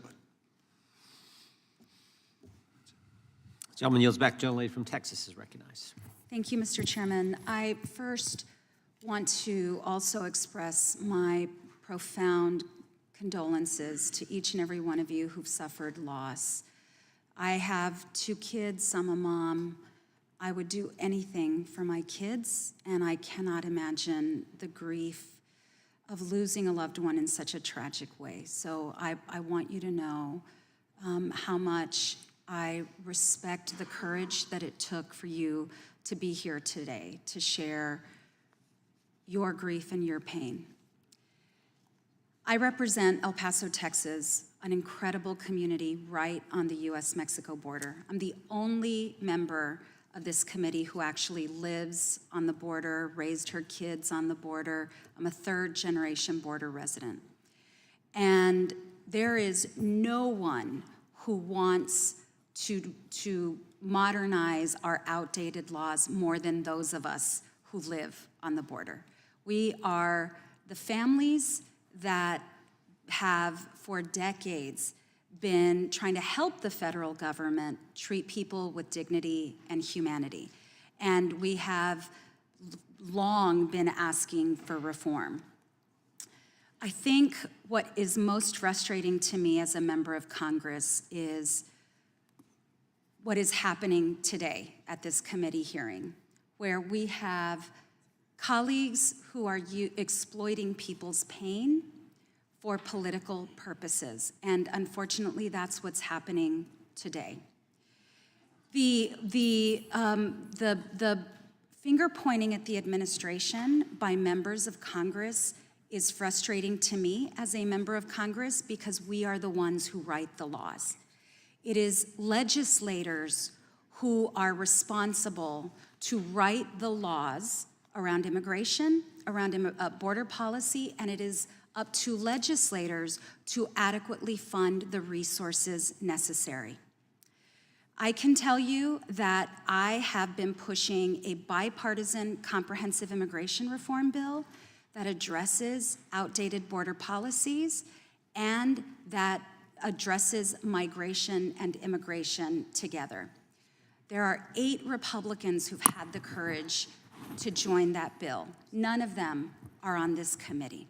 And that bill cannot move because of the obstacles put in front of that. The administration has tried and asked over and over again for adequate resources. They've been hamstrung by obstacles put in the way, preventing those resources from getting to where they need to be. Mr. Ivey mentioned a Senate bill so draconian, I could not have voted for it. It was enforcement only. It was, to me, not workable because it was so focused, again, only on enforcement. But it wasn't Democrats who stood in the way of that. It was the folks on the other side of the aisle who torpedoed what was the most border hardening bill ever written. And that's what Republicans called it. And with regard to, Mr. Ivey, you mentioned wanting solutions, and one of our colleagues mentioned H.R. 2. I know you're aware of this, but their bill, H.R. 2, relies almost exclusively on Mexico. And if Mexico wasn't doing the job that they're determining needed to be done in HR2, HR2 was a fantasy. It wouldn't do anything. My point is this. When there were mass shootings, including, as Ms. Lopez mentioned, a mass shooting in El Paso, Texas, by a white supremacist, 23 people shot and murdered in cold blood with an assault-style weapon, traumatizing an entire community. We held hearings that were linked to solutions. We wanted to solve the issue. We wanted to bring resolution. We wanted to find a path forward so that people wouldn't live with the kind of pain that communities like ours that have lived through mass shootings had to live through. There really, truly, there is very little interest on the other side of working in a bipartisan way to find meaningful solutions. You all deserve that. Our country deserves that. And there are those of us in Congress fighting to get to those bipartisan solutions because we don't want to see families living in pain. We don't want you to endure the loss. We don't want anyone else to endure the loss that you all have endured. I and other colleagues are going to continue to work on those bipartisan solutions because that's what our country deserves. I hope you will join us in fighting for those bipartisan solutions because it's long past time that we get there. Mr. Chairman, I yield back. Gentleman yields back. Ms. Nobles, did Republicans on this committee, Ms. Nobles, Republicans on this committee or any of Republican staff exploit you in any way to come to today's hearing? No, I am not being forced to be here. I am here because I want to be here and I want changes to be made and I'm fighting for here for my daughter. And I can't speak for everyone else, but I'm sure the other witnesses weren't even forced to be here either and they want to because they love their children. In fact, my understanding is our Republican staff helped you get answers to the murder of your daughter that you didn't get from anywhere else. Our staff helped get that information by going to DHS. You and have. saying, Yeah, yes. how about you, have. Ms. Morin? Did you feel exploited in any way? That's what the Democrats just said. No, I don't feel exploited. You're here to at tell all. your story about what's going on out there. Ms. Yes. Nungaray? No, I do not feel exploited. I simply want to raise awareness that we need change, and my daughter's voice and her memory should not get lost in that. Well said. Ms. Fundner? No, I don't feel exploited in any way. As a matter of fact, I find it very interesting that all 5 minutes for both of your testimonies on the left have not had any questions for us up here, but instead a speech. And I will tell you, I'm getting tired of hearing about the most comprehensive border bill, which did nothing for for American citizens. It gave visas to people who needed to extend their visas, and it gave asylum to people coming over, and it did zero for an American citizen. And I would love somebody to answer to me what it actually did for American citizens. It did not do anything for an American citizen. Ms. Aguirre? Ms. Aguirre? It's insulting that you would say that to these families, that you would make an assumption that they're being used or exploited anyway. What I will do is I'll give you my number. It's 281-673-0736, and I'd like a phone call from you to see what you can do to help these families, because every single week I get bombarded with calls from victims all over the United States, but I'm just a small person with a small foundation that helps people here locally in Houston and Harris County. Not one time when her daughter was murdered and I was helping her navigate the criminal justice system did one Democrat call me to offer their assistance. It was only Republicans, and I am an independent. I vote both ways. So it's insulting. No, please don't speak over me, because I'm still talking. Okay.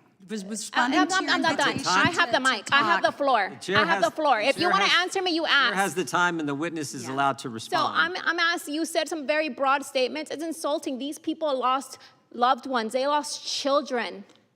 And we want to see a difference. We may not understand everything that's going on, but I assure you that we're not being used in any way. And if today somebody calls that number that wants to help from any side of the aisle, we want solutions. That's so what do I not, just I'm still talked talking. about. The So time- please don't. I just talked Don't about make an assumption. Don't make an assumption that we're being used. The time- That is insulting. The time belongs This to the is chair. The chair exploitive. now yields. Insulting. The chair yields the remainder of his time to the gentleman from Texas. I thank the witnesses. I thank the chairman. Ms. Nungaray, your daughter was taken from you in June of 2024, this year, correct? Yes, that's correct. She was killed by 2 Venezuelan men who crossed into Texas in March and May of this year, correct? That's correct.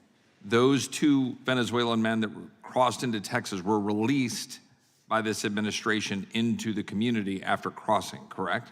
That's correct. Do you believe that your daughter would be here today if they had not been released into the United States? I so heartedly believe that, yes.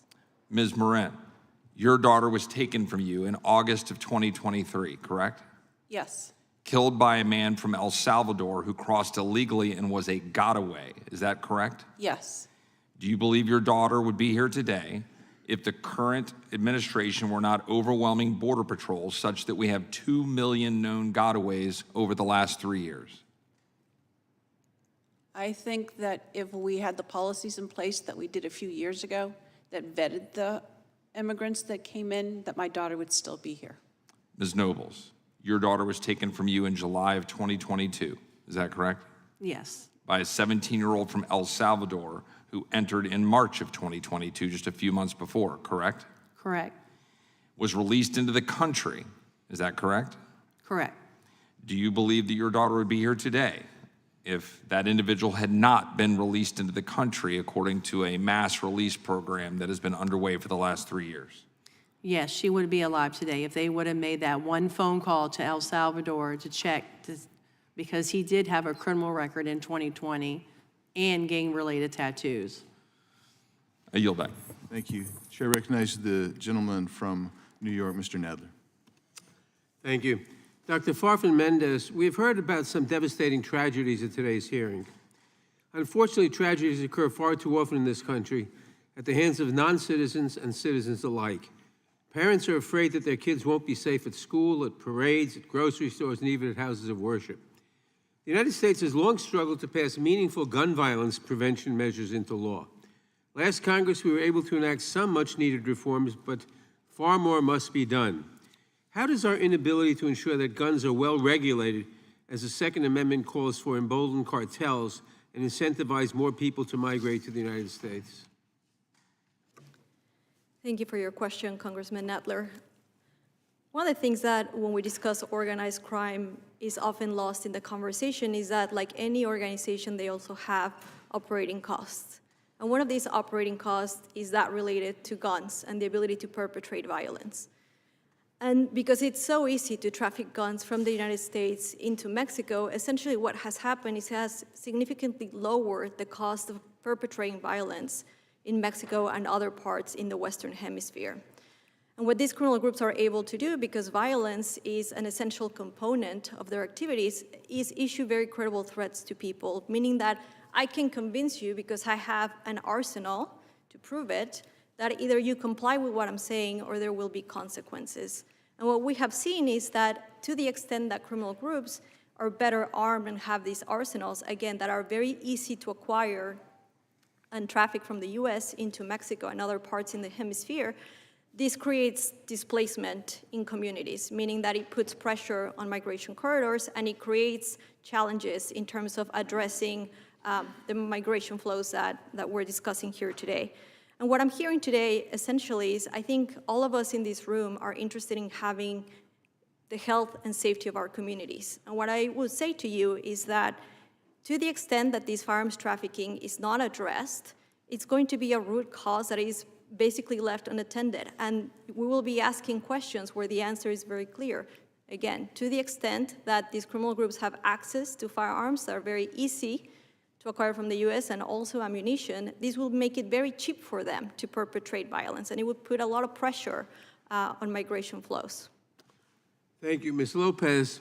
Over the past few years, we've seen harmful rhetoric thrown at religious organizations that help migrants, including the Catholic Church and the Hebrew Immigrant Aid Society, HIAS. Such rhetoric was echoed by the gunmen who murdered 11 congregants at the Tree of Life Synagogue in 2018. We have also heard attacks on religious organizations from members of this committee. Your organization is affiliated with the Roman Catholic Church of El Paso. Can you talk about how your faith calls you to serve all those in need of help, including asylum seekers? Yes, thank you, Congressman Adler. For me, at a very fundamental level, as a Catholic, it's important to me that every single person be treated with human dignity and respect. And at the very core of the work that we do, that's what it comes down to, is treating people with respect. Even sitting here today, having to hear the stories and the losses of the witnesses on the panels, I can't even imagine, the losses that they're dealing with and the pain that they're going through.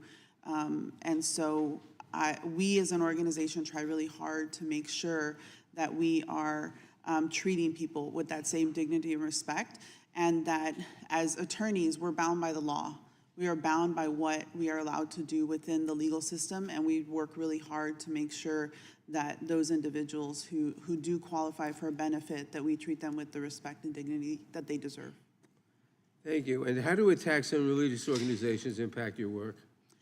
It makes it really scary for us to do the work day in, day out. I will say that it doesn't hinder our work, but it certainly makes us more weary of our surroundings. Following the mass shooting in 2019, we did have to increase security around our building out of fear that we might be the next target. Thank you. Dr. Farfan-Mendez and Ms. Lopez, you both live and work on the border. Can you please tell us about life on the border and how living there has shaped your view of immigration in the United States? Dr. Farfan-Mendez, let's start with you. Thank you, Congressman Adler. Well, I'm an immigrant, and let me share a story with you. August 30th is the International Day of the Disappeared, and August 31st is Overdose Awareness Day. And it's by happenstance that these 2 days happen to be together, but it seems very pertinent to the reality of North America. And in those 2 days, we set empty chairs, one on the San Diego side of the US border and one in Tijuana for the Mexican side. And those empty chairs symbolize precisely the loved ones that are no longer at the tables to gather with their loved ones. And what it meant to do, and what it is a call to action, to think about how border communities can work together. And what's interesting and pertinent to this hearing from this call to action at the border is that families on both sides came together to say these are shared tragedies and these are shared pains, and we should be thinking about how we can work together and have meaningful engagement to stop deaths on both sides of the border. And so I will let you with that story of pragmatism and hope, again, from the border in terms of how we can find a path forward. Ms. Lopez. I would say, for me, there's something really beautiful about being on the border. We have the opportunity to live a life that's quite complex, and in that, we know what it's like to be in Mexico. We know what it's like to be in the United States. We have a sharing of culture, a sharing of language, a sharing of so much, and that it almost feels like one large community along the border. And there are the complexities of immigration and immigration matters along the border that, I have family members that are unable to cross into the United States because they don't have immigration status. And so it's a complex life, but it's a very beautiful, culturally rich place to live. Thank you. I yield back. Gentleman yields back. The gentleman from Texas is recognized. I thank the chairman. I want to finish the line of questioning that I started before.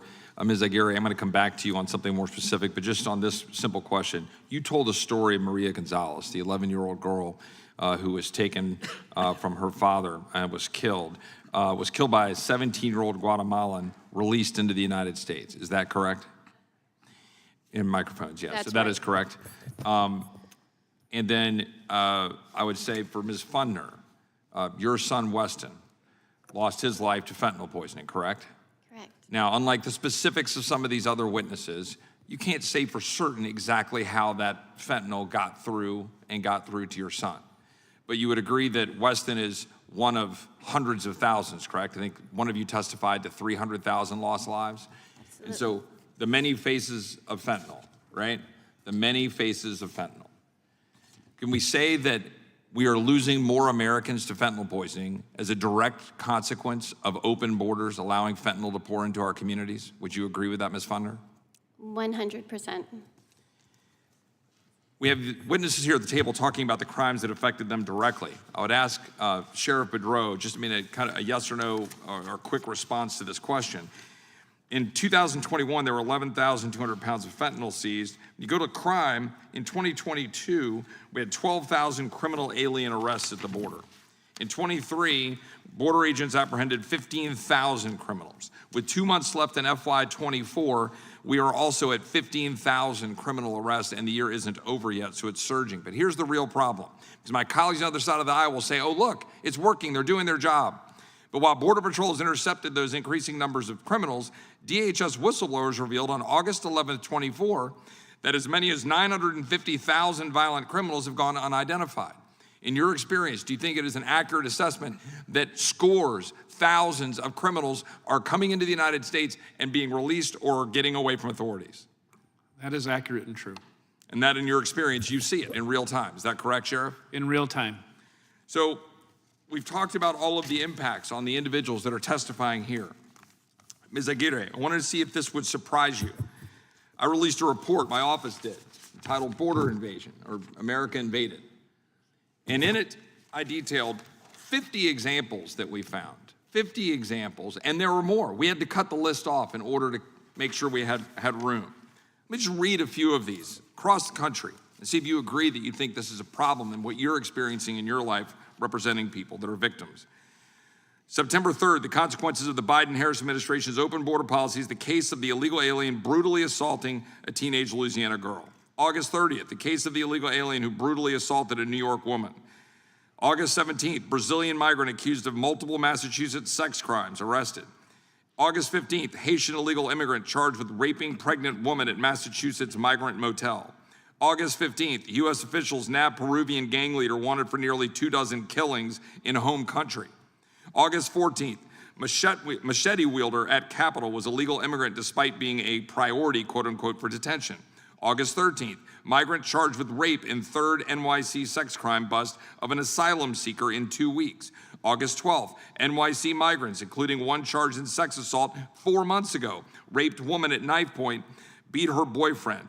August 7th, Venezuelan migrant with suspected gang ties released in the United States before terrorizing NYC and is yet to be deported. I can go all the way back, date by date, through the year, into last year, November 4th, 2021. Without objection, I'll insert this into the record and the thousands of examples that are plaguing Americans across the country.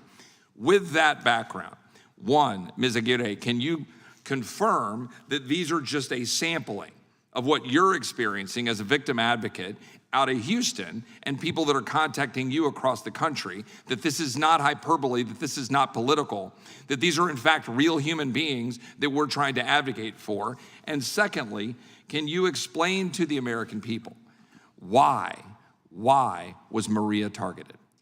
You know, I'm going to start with the fact that the reason there's so many sexual assaults committed by illegal immigrants is because in their countries there's very little consequences, meaning that when there's a girl found that has been raped and murdered, it's not unusual.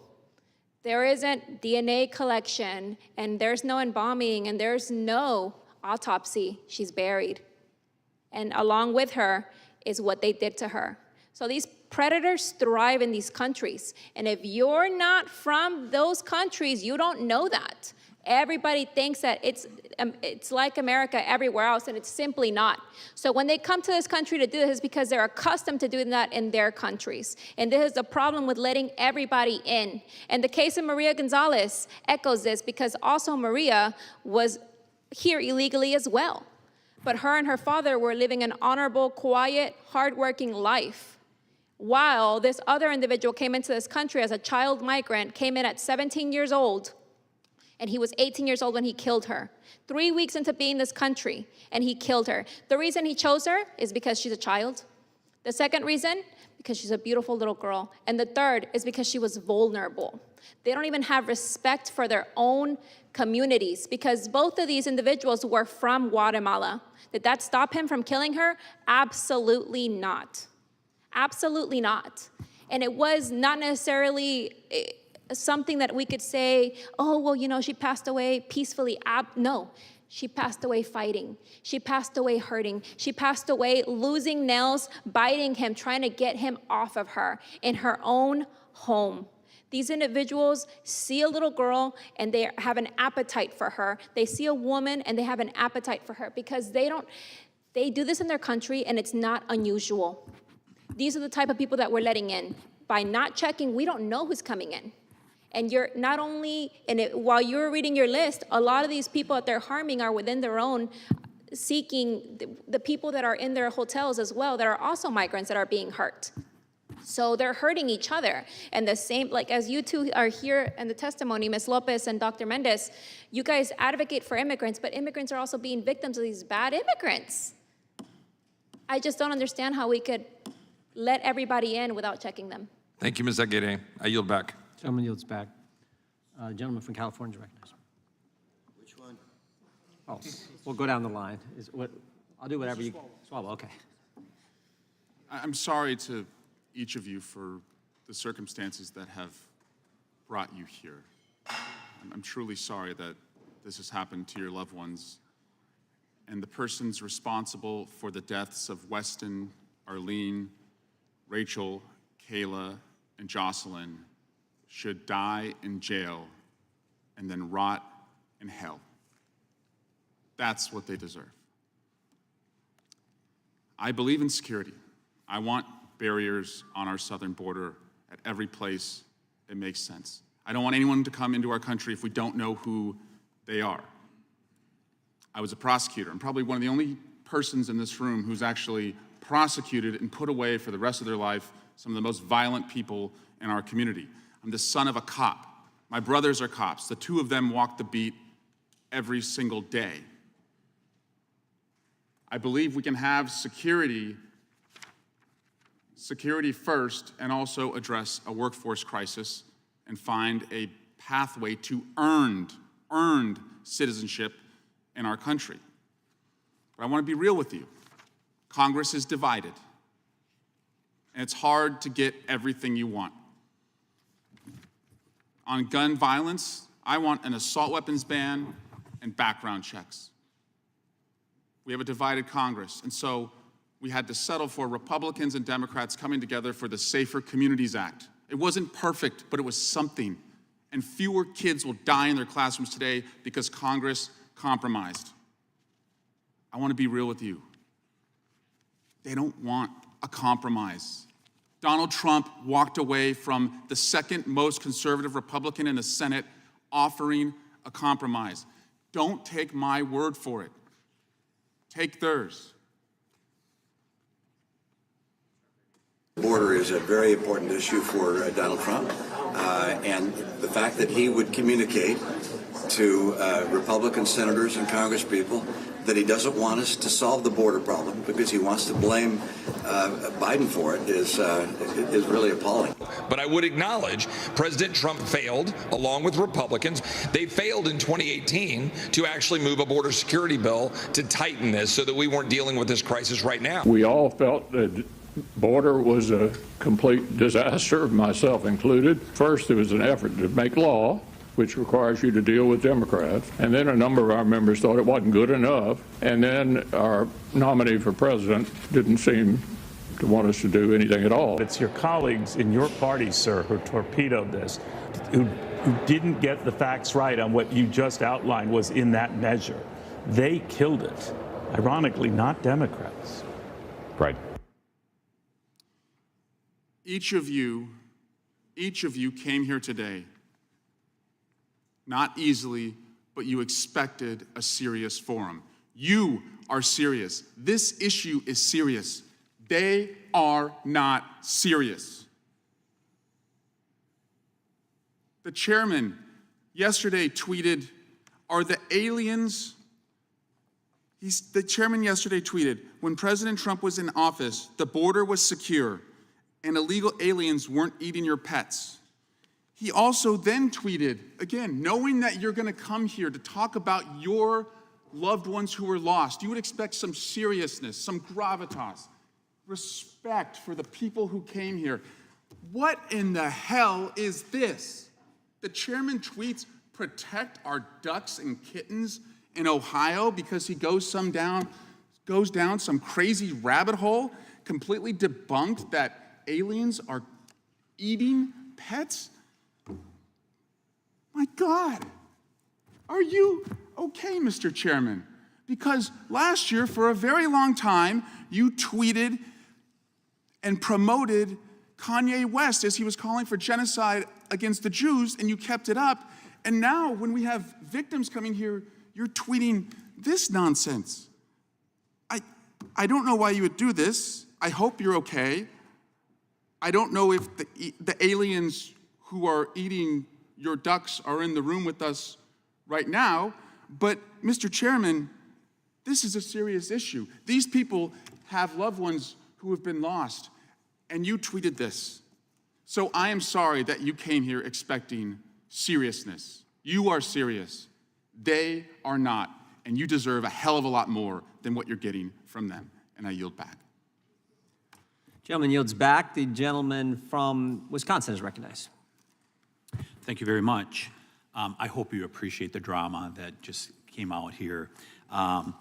We passed a bill called H.R. 2. It's the best secure the border bill that has ever passed through a House in the United States Congress.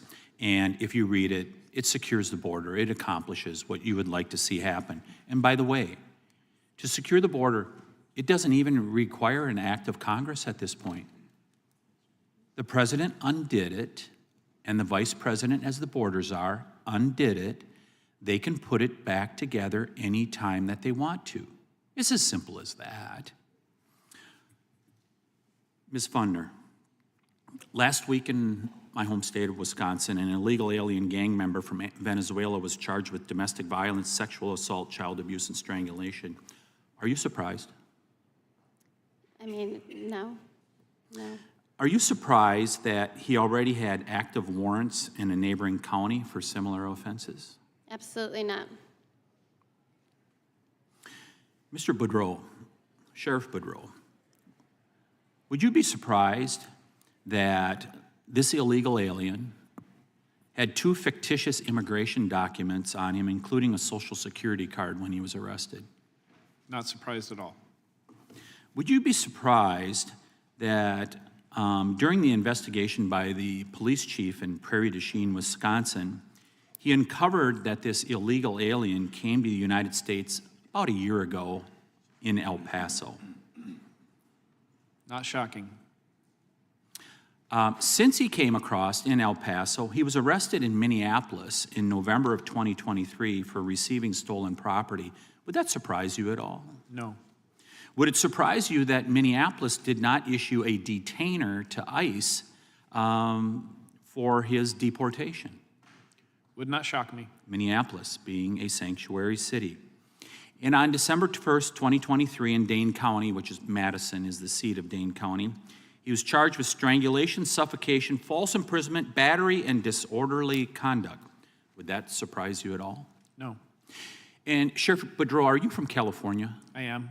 I did not hear your opening testimony. Isn't it correct that the vice president called for the end of ICE detainers as an elected official? Correct.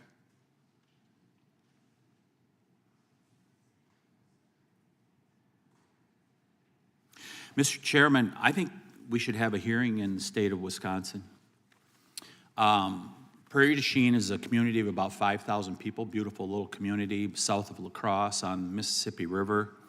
And as a result of the failure, certainly in Minneapolis, probably in Dane County also, there is a person that has come to that little community now that has been charged with violent crimes, including against a minor. And as we're hearing from the people that are here today, they're not surprised at all that this would happen. And while making the joke in regards to ducks and things like that, it underlies a more serious issue in Springfield, Ohio, where you have what? Is it upwards of 10,000 Haitians that have been pushed into that small community, and they think they being the president and the vice president, that they're simply going to assimilate into that community? It's not happening. It's not happening across America. So, Mr. Chairman, I'm going to issue the call once again.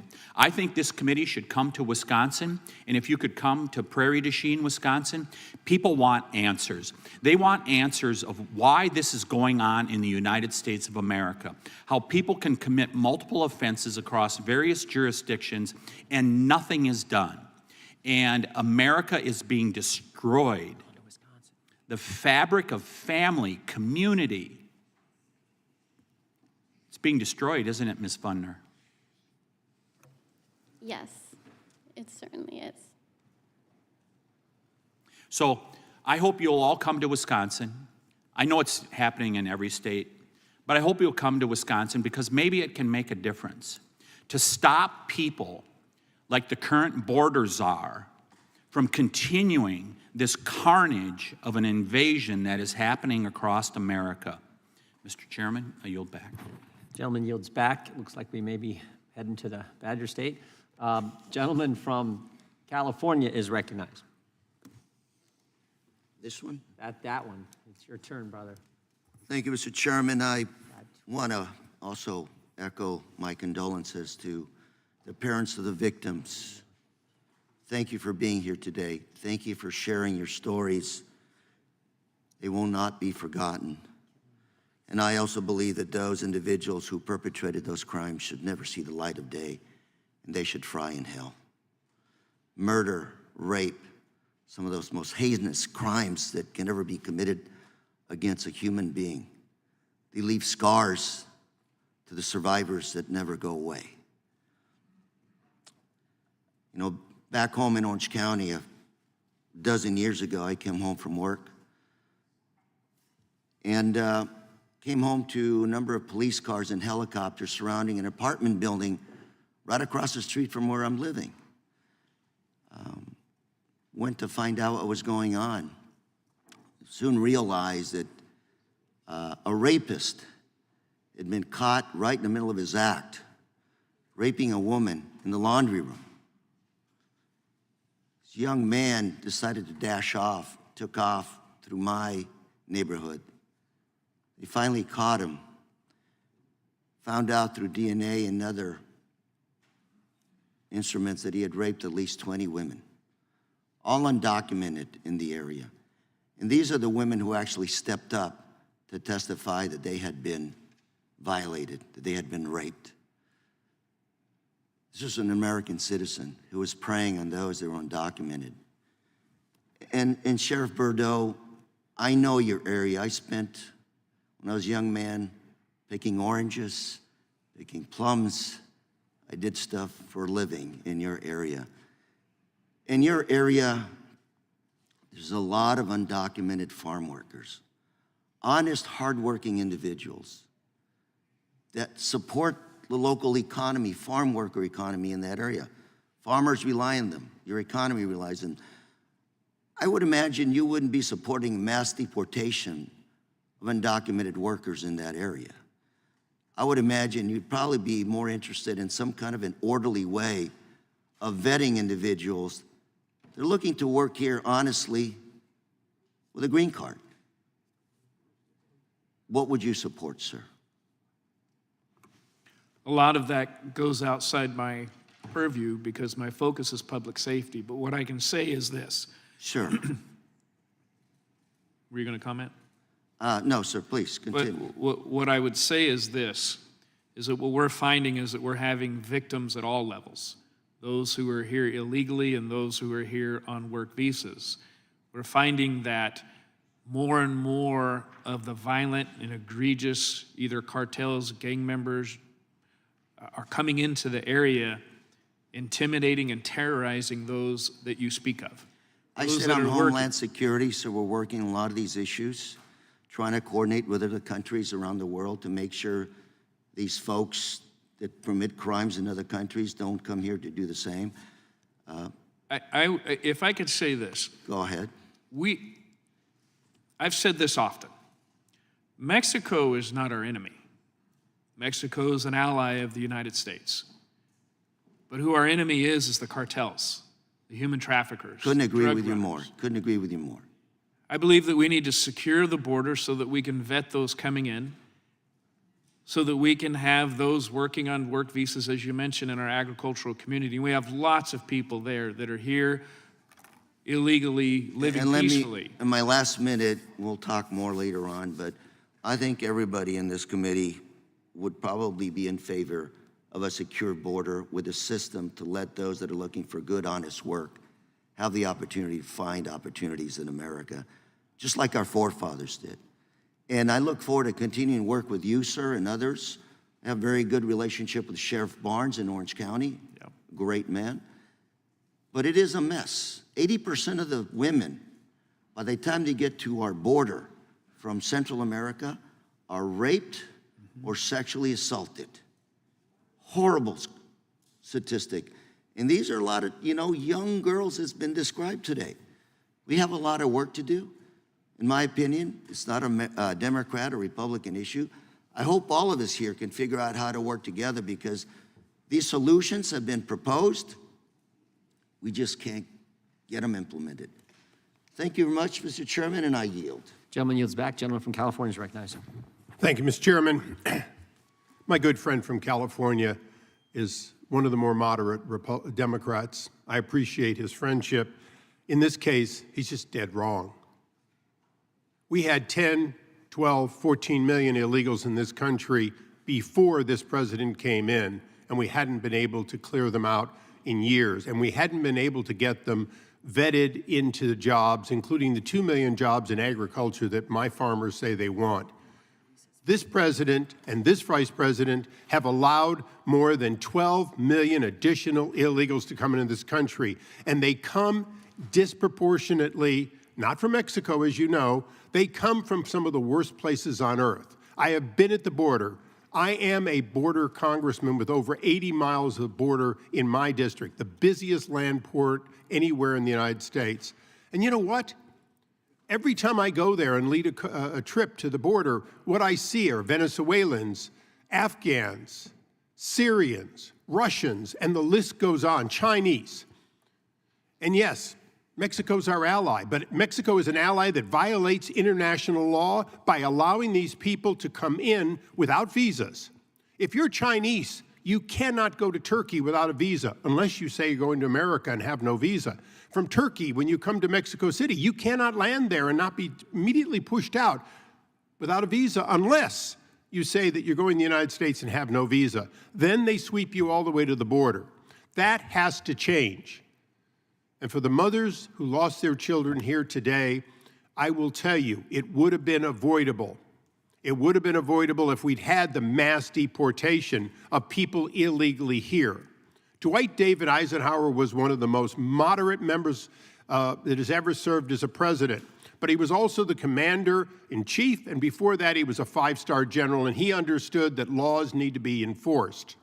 We are not enforcing the law. We have over 22 million illegals, and we still have shortages of farm labor, as Mr. Carrera would say. Well, we have that because nobody has been told, if you want to come here, we'll give you a visa to come here to be a farmer. And by the way, that's not a green card. A green card is a pathway to citizenship. My colleagues on the other side of the aisle, for my this is my 24th year I've served here. For 24 years, they've talked about wanting reform. Every time they want a reform, it's like that cockamamie thing that was going to come out of the Senate, where you could do 5,000 people a day, and then if the president objected, you could slow things down. Yeah. That's not a solution. Now, my colleagues on the other side of the aisle are calling this a stunt. This isn't a stunt.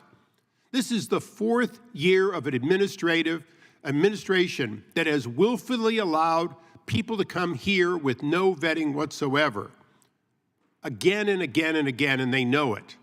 And the border czar, now presidential candidate, was the first person assigned the job and hasn't yet done it, just as she was the last person in the room before the withdrawal from Afghanistan. So I will tell you, I'm going to ask you a question, Sheriff, because it's pure law enforcement. It is something I'd like to hear your opining on. In my district, we had a hearing just a week ago, we had one of our mothers explaining how her child came to be confronted by illegal adult males trying to force themselves onto a school bus because they'd come illegally. And if you can come illegally in the U.S., why can't you also illegally get onto a school bus and make them take you where you want to go? In my home district, they couldn't figure out where a law was broken. Can you help me figure out how something so wrong can, in fact, not find a crime to charge these people with under state law? Well, I can't answer to the law enforcement in the area, and we support law enforcement, and I know that you do as well. I love my DA. She let me down.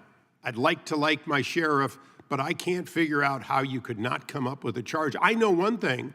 If I try to push my way onto a bus, a school bus, somebody would figure out a way to charge me. I would figure out a way to charge.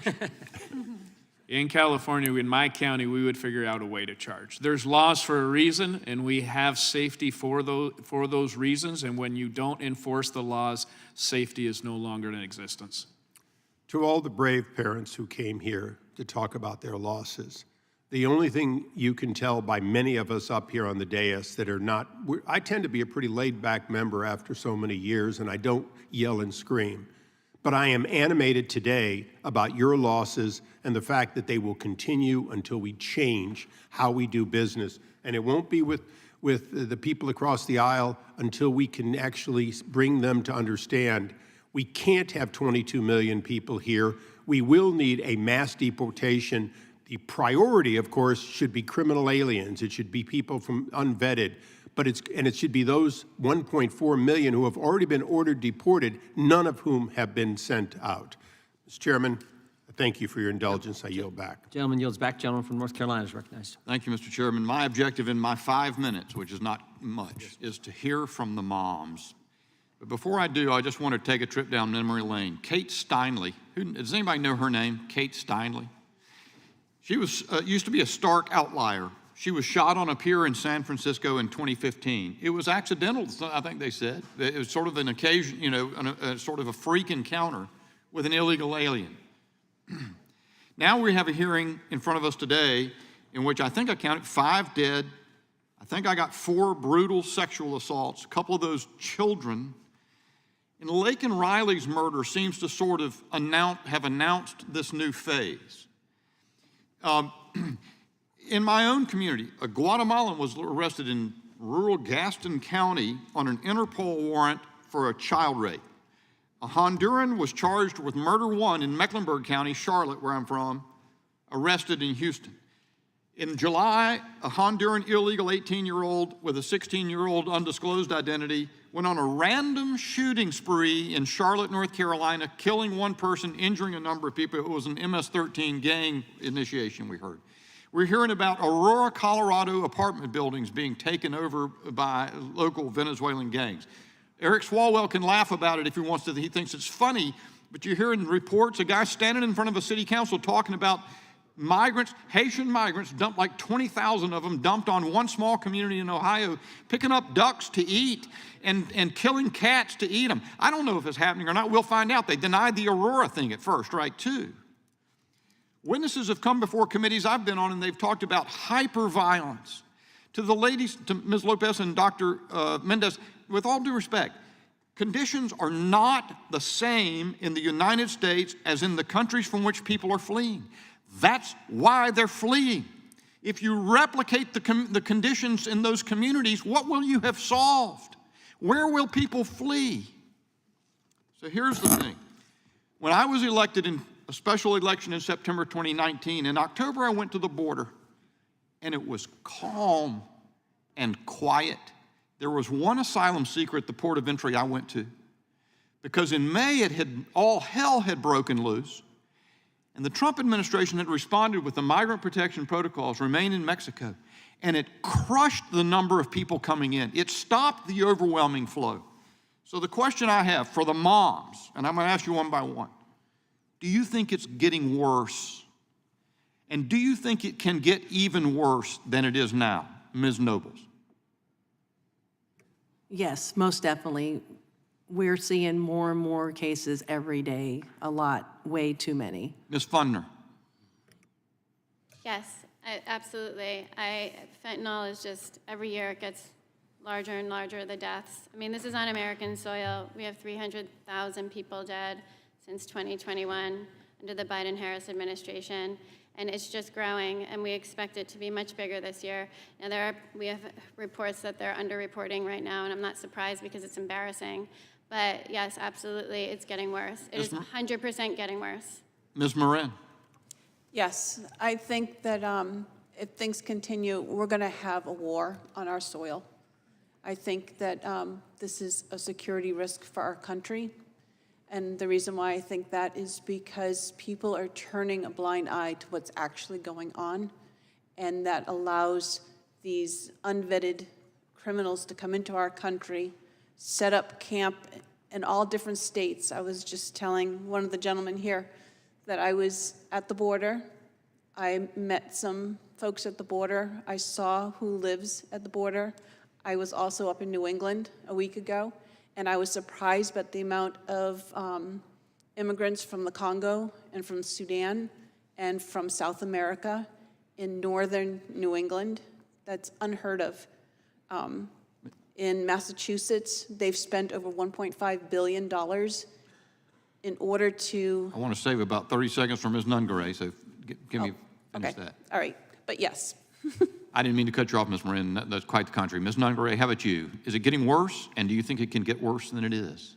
I do believe, yes, it is getting worse, and it will continue to get worse if we do not use every detention center facility bed to detain them until their immigration court hearings to confirm and make sure for us U.S. citizens that we will be safe with letting new individuals in this country, because they're taking our future, our children. They're taking people who are supposed to be making a difference in this world.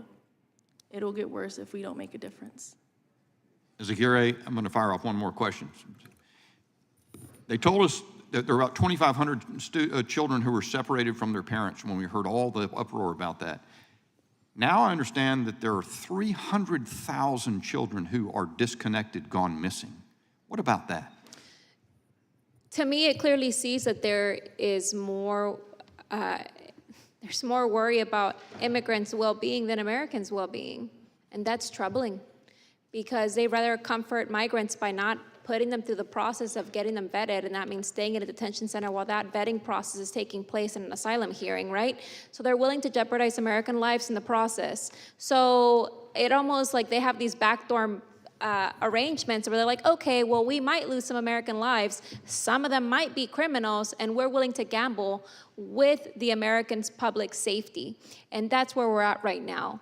Because people need to understand that I personally am not against migration. I am against unvetted migration because, as you said, these migrants are fleeing from something, and here we are creating the same environment here in United States soil that they're fleeing from. You know, it's astonishing to me how many of these victims are actually also asylum seekers that are victims of their own migrants that are there with them in these groups that are being housed together. And it's very troubling to me because it's not good for anybody. I join you. I think it's getting worse, and it can get worse. Mr. Chairman, I yield.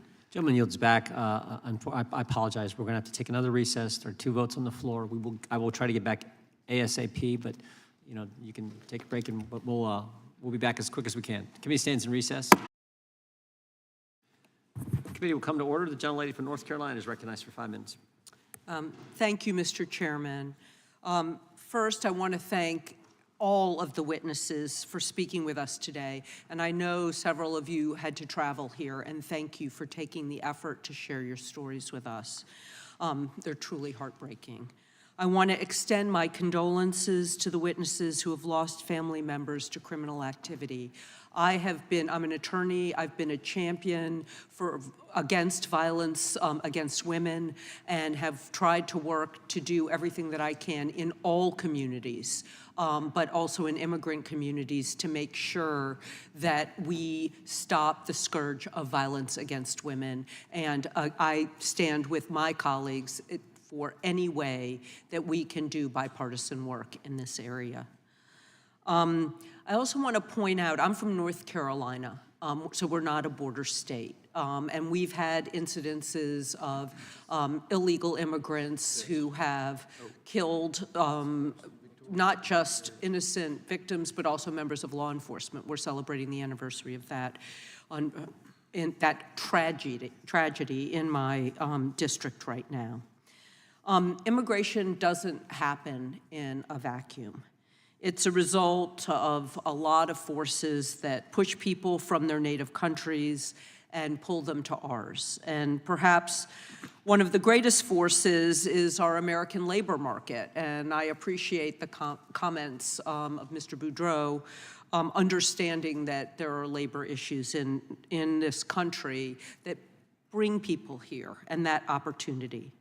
And our economy relies on foreign workers and to fill some jobs, particularly in times of low unemployment. And that is one of the times that we're having right now. And migrants, the ones who don't perpetrate these horrible crimes, take a lot of risks traveling to the United States to seek a better life because they know their labor's needed. And employers in my own district are begging for legal pathways that have the kinds of background checks and review that I know you're asking for. And this is particularly in the agricultural area, as we've discussed, and also in construction. And I am 100% for checking everybody out when they come to the border. However, excessive criminalization of immigration inhibits labor flow. And to only focus on that side keeps us from being able to do the kinds of background checks that we need to do. And what's happened that we've seen, particularly in the agriculture community, is that seasonal workers in decades past who could come temporarily now feel like they have to stay the entire time in order to do the work that they want to do because they don't have that free flow back and forth. And the criminalization of immigration and the increasingly limited legal channels to come to the United States, particularly for seasonal jobs, has led to a growth in criminal enterprises, and we've discussed that. And we absolutely must crack down on those criminal enterprises. Those criminal enterprises result in human trafficking, drug trafficking, trafficking in firearms. They hurt the immigrants, they hurt our citizens, and they hurt the fabric of our communities. So I agree with my colleagues who have said that comprehensive immigration reform would address all of these issues, the issues at the border, the issues with trafficking, and then the issues in our labor force. If we could create more legal pathways and ways to create an incentive to check people's backgrounds before they come to the United States. Legal pathways would also ensure that migrants coming to work in the U.S. are completely vetted before they're able to integrate into our communities and would allow their skills and labor to fill the needs that we have and hopefully reduce crime in the future. My first question is for Ms. Lopez, and I only have 15 seconds. To the extent that you're able, can you comment on the typical employment prospects of many migrants, and would you describe the contributions that they make to the local communities they settle? Sure. I can tell you that the biggest impediment for them is obtaining work authorization. Currently, there are significant backlogs in the processing of those applications. However, the majority of them, when they do find, are able to obtain work authorization, they do tend to work in lower income fields. Typically, agriculture is a very common example. We have a lot of people, not very many of the immigrants actually stay in El Paso. The vast majority leave El Paso, and they tend to, we see them settle in North Carolina, South Carolina, other places where there's agricultural work. And then we also see a lot of people who have advanced degrees and then are able to get those recognized in the United States and continue on with their being a doctor or a nurse or that type of work as well. Thank you, and thank you, Mr. Chairman, for allowing me the extra time. My home state colleague yields back. I recognize the gentleman from Wisconsin, Mr. Fitzgerald. Thank you, Mr. Chair. Thank you all for being here today, and I was able to hear each one of your presentations. I know it's a long and kind of gut-wrenching day to be here, so thank you very much for that. Mr. Biggs and Mr. Issa and myself were just in the San Diego sector Thursday, and I had been there before, and one of the facilities that they want members of Congress to be able to see is where the Ninth Circuit keeps all of the evidence from the cases that are pending before that court. And they call it the vault, and it's just mind-boggling when you're in there because there is so much fentanyl that is being smuggled across the border, and specifically in the San Diego sector, 60% they're estimating, not my numbers, this is what DOJ is saying, 60% of all the fentanyl is coming through that San Diego sector. So I wanted to kind of focus on that and kind of respond to some stuff that was said earlier about there's no real legislation kind of that brings us here today. But Ms. Fundner, your son Weston, and unfortunately, you know, I know it's difficult for law enforcement to kind of track down. I just wanted to ask you, was there any success in finding out where your son ended up getting the fentanyl that ultimately took his life? Yeah, they know where he got it, and they know who gave it to him, and it's on camera, and it's on text, and the case was dismissed. So in the other cases in my state in Wisconsin where there are parents that find themselves in the same situation that you do, that's been part of it. So the trafficking and how it makes its way across the states. So let me just kind of bring that back together again, because 66% of those deaths involving synthetic opioids, the fentanyl stuff, is not permanently designated as a Schedule I narcotic. And this is something that is just still unbelievable to me, that we passed in the House last year a bill that would permanently designate that. I think this could make all the difference in the world. Absolutely. And unfortunately, it's become a partisan vote as well, which makes no sense. So if I could turn to the sheriff. Sheriff, can you just give me kind of an overview of how Schedule I is viewed? And do you think that would make a significant difference in the way law enforcement is able to handle fentanyl as it continues to pour across the border? Well, the drugs listed under Schedule I obviously are the most egregious and dangerous to the human body without strict regulation from physicians and or those who would be able to oversee Schedule I type drugs, for one. When you talk about how, if I can touch into the fentanyl coming into our country, obviously China is working with the cartels, and that's how it's coming in, stamped in Mexico and then freely coming across this Biden-Harris open and unsecured border into our country. In my county alone, and up and down California, we had over 150,000 fentanyl pills in a traffic stop where 2 illegal immigrants were released under California law, where they were off into the wind and never to be seen again. And I tell that story because it's not uncommon to law enforcement all up and down California and across the country.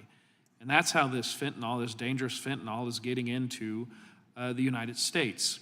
But having said that, under a Schedule I think it would give far more federal regulation and or a sting in the bite into prosecution and those being held accountable for jail time. I think it would send a very strong message to hold people accountable for the dangerous, deadly fentanyl that is impacting American citizens. Thank you very much. And Chairman, I mean, I would just like to reiterate again, what we're hearing at the border, when we talk to the Border Patrol, oftentimes they're saying that it's the trafficking, it's the smuggling of the narcotics across the border that absolutely is linked to every other aspect of those that are coming across illegally.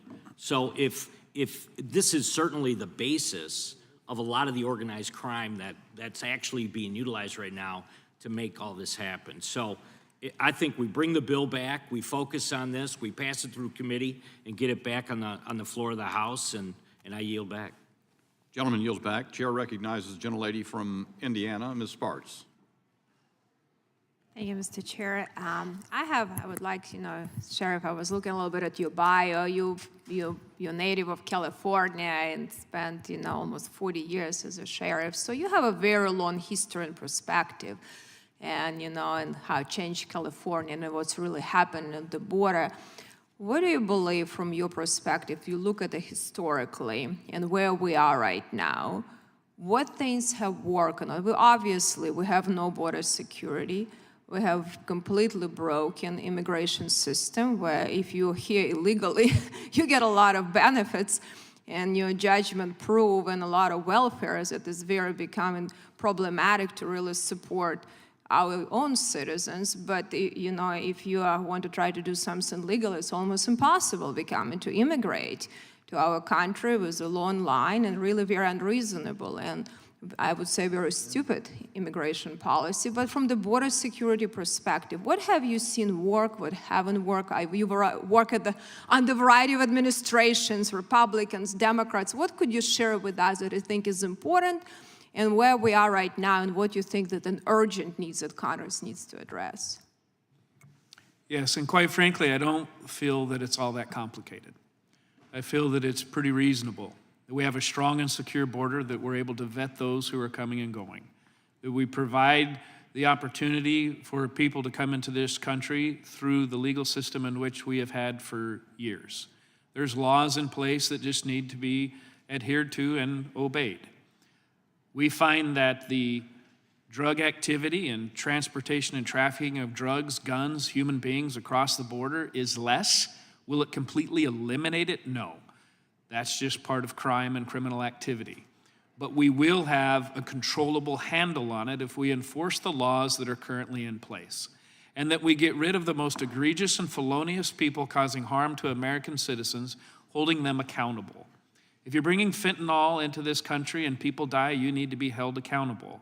If you're bringing human beings into this country and you are using them for a sex trade or gaining making money through criminal means by trafficking humans, you must be held accountable.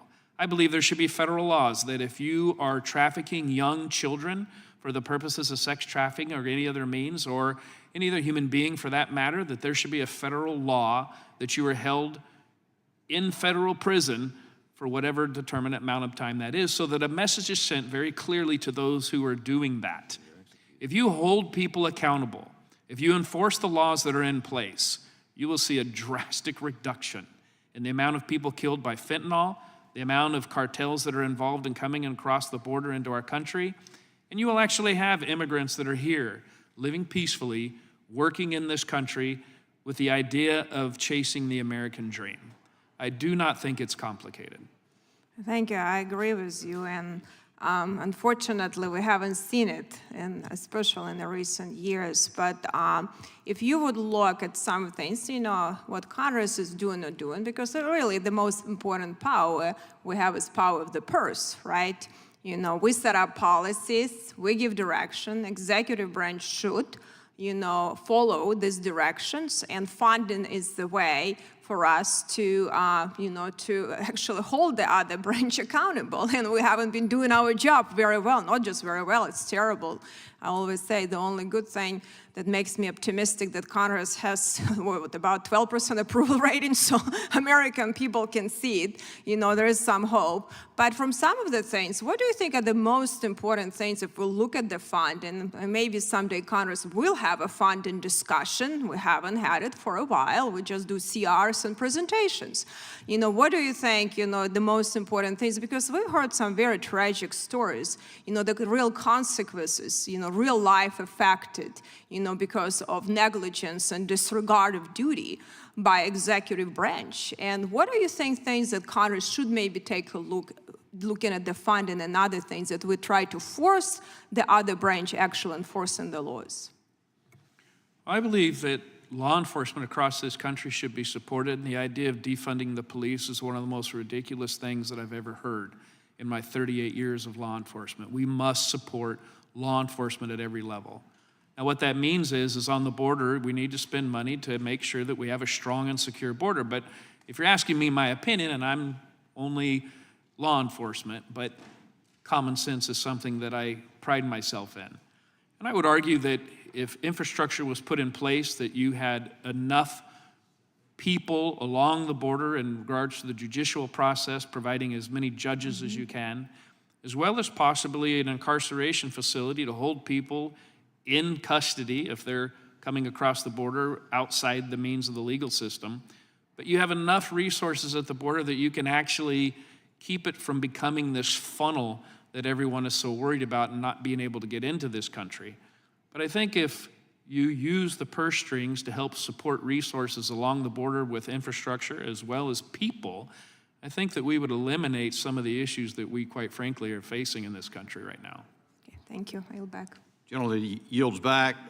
Sheriff Boudreaux, I want to say Tulare County must be very proud of you. You've, in two quick 2-minute speeches, you've about distilled this area more effectively than maybe anybody I've ever heard.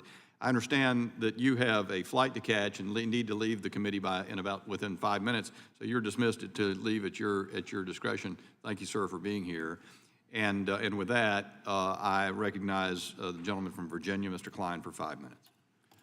Thank you, Mr. Chairman. I want to thank our witnesses for being here today, including the sheriff, but to Ms. Fundner, Ms. Morin, Ms. Nungaray, and Ms. Nobles. I've listened to your testimony, and our hearts are with you. It is a difficult task to discuss the loss of your children, and this committee appreciates your presence and recognizes how difficult it truly is. And as to Ms. Nungaray, as the father of twin 12-year-old daughters, and my heart was especially touched by your testimony. Thank you. This Biden-Harris administration's failed immigration policy, the border crisis created by this administration, continues to harm communities across not just the southern border, but across the country. And having traveled to the border 3 different times, twice to Texas, once to Yuma, Arizona, we not only got to see the impact that it had on those communities, but how every community is impacted. We talked to farmers whose crops were invaded by illegals who were camping in the fields in Yuma.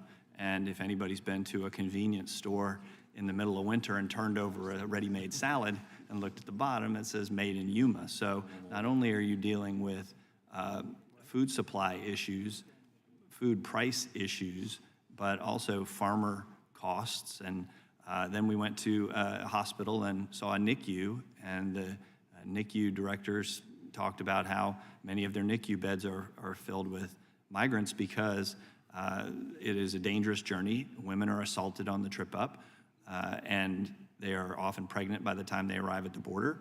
They don't have prenatal care. They are often delivering prematurely and have to take up those NICU beds. If you are a citizen of the United States and you're in Yuma, Arizona, and you need a NICU bed, you're traveling to Phoenix, several hours away.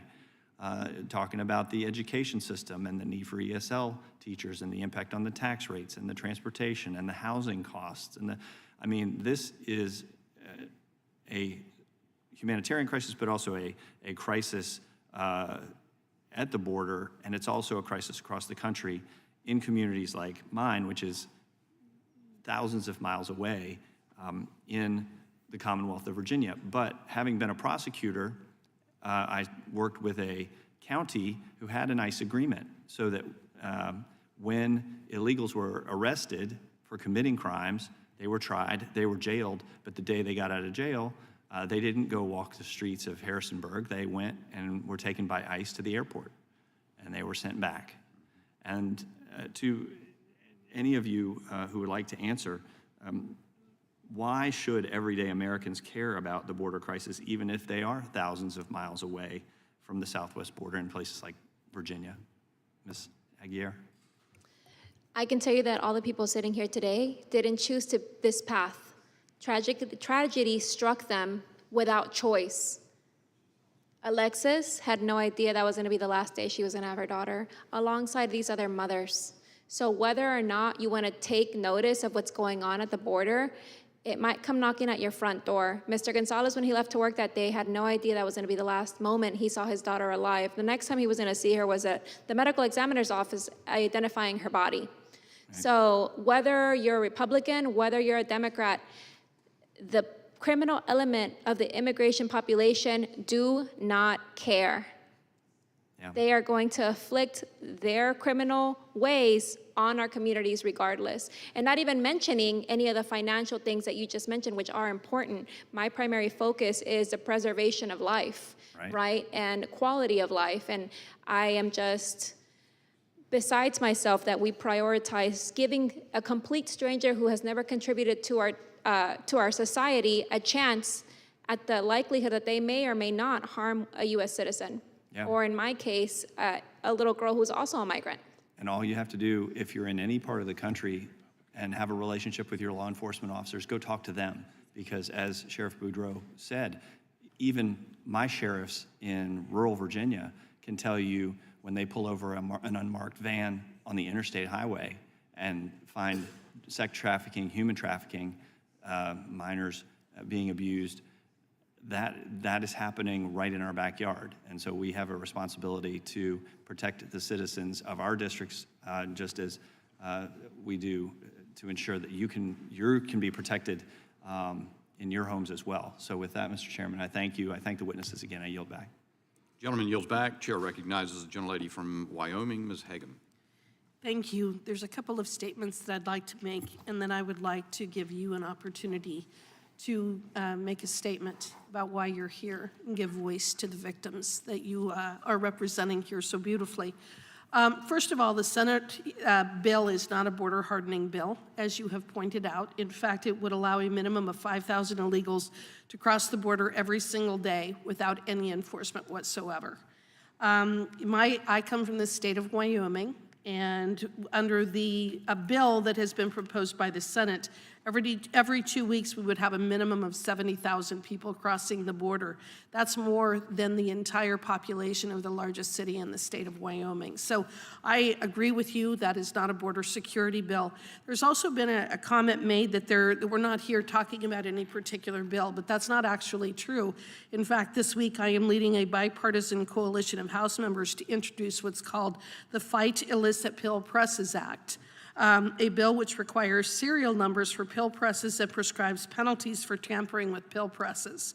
These pill presses are one of the methods by which traffickers are disguising lethal doses of fentanyl to look like other pills, and this bill will help law enforcement better track and punish those responsible for distributing these pills into the country. So we are working at trying to find a solution. You know, I have listened to your stories today. I have watched your body language. I have watched as you have engaged with various members of this committee.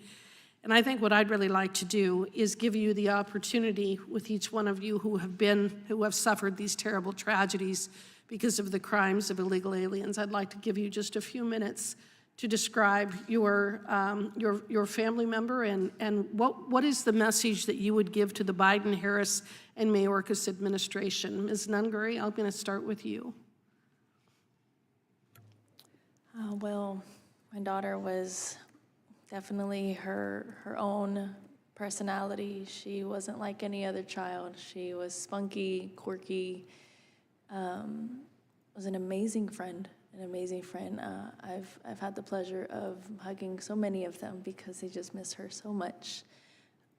She had a love for animals. Her dream was to save every stray animal and take care of them. She didn't want any animals to be left out in the streets without a home. She was a kid, a preteen, a few months shy of being a teenager, doing what teenagers do. We've all been there, and I wasn't expecting to wake up and not find my daughter, and I really wasn't expecting to not find her and to realize she was never going to come home again. She won't be forgotten. Thank you. She won't be forgotten. We need better security. We need to make sure we are looking into who we're letting in. They were both reprehended and released the same exact days for both of them. And the last one was not even 3 weeks, and it took my daughter's life. They took my daughter's life, and because of these policies we have in place, it's the pain and the trauma is irreversible. So now I'm here to advocate for her, and as much as I am not a public speaker, I am standing strong and facing my fears for Jocelyn. Thank you. Thank you. Ms. Morin. Thank you. Rachel was tiny little girl. She was probably 5 feet. She always said 5'2", but we knew she was 5 feet. She was feisty. She was like a little spitfire. She was actually born with orange hair, very red, but she didn't like her red hair too much, so she always bleached it blonde. She was very active. She loved her children. She had a very bad stammering problem, and as a child, she was bullied a lot because of her speech. And so I told her a story when she was a little girl, and I said, you know that there was another person that was very famous, and he had a stammering problem. And I told her the story of Moses, and I told her that God gives special people special gifts because it makes them stronger. So she looked at it not as an impediment or pediment, as a handicap. She looked at it as that was her strength. And so she went out of her way to be outgoing and to choose jobs like a hostess at a restaurant where she put herself in the public way to speak. She ended up making so many friends. I think when we had the walk, there was over 2,000 people that came out for her walk the first time. She also was very compassionate and kind towards others because she knew what it was like to be bullied. And so she accepted people for the way they were. And I'm here today to speak about her, but also to speak about all the women that are attacked but aren't killed. Because I've done some speaking, I have a lot of ladies that come up to me in the areas that I've traveled, and they'll tell me that where they've been attacked, and someone will come up from behind them and try to put them in a, chokehold? And they will fight to get away. And one person in particular said that she was able to get away from this particular man, went to the police to report it, and it turned out that the man had attacked 7 of the women. Oh, my. But nobody hears these stories because there's not a dead person, or maybe the crime hasn't been fully committed. And so there are still crimes that are going on far larger than we expect that are being unreported. And so I really want Rachel's life to make a difference. And I really want and hope that you take into consideration what we're saying, because we want to save lives. And it's not about politics. It's not about if you're a Republican or if you're a Democrat. It's about being American, protecting our families. And the only way we're going to do that and have this really be a land of opportunity for both the American citizen and for the immigrant that wants to come in is to do it legally and to have people vetted before they come into our country. We should be protecting ourselves. The time of the gentlelady's expired, but we'll let Ms. Fundner and Ms. Nobles give a quick response, if you could, to the gentlelady's question, and then we have 2 more members to question. The Biden-Harris administration is doing nothing, and there's the fentanyl problem is such an issue. It's pouring over our borders. It's killing more people in America, more young people in America than any other ailment in this country. And it's killing children. And it is, nothing's being done about it. And there's no excuse or no reason why we're not doing something. 300,000 Americans have died on our soil. I've said it so many times. And it's a war on our soil, and nothing is being done.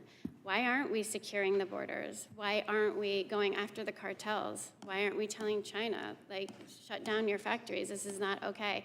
Why isn't fentanyl, aside from Schedule 1, it's a weapon of mass destruction. The things that could be done with fentanyl is It's insanity that they will not shut the borders down. It's killing our children. It's killing more children and more people in this country than anything else right now. It is an epidemic, and it needs to be dealt with, and there's no excuse why they haven't done anything.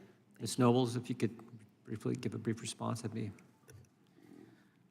I believe that the Biden-Harris administration is responsible. Kayla's murderer came over as a UAC, unoccupied alien child, saying that he was scared of gang activity in his country, knowing that he was an MS-13 gang member.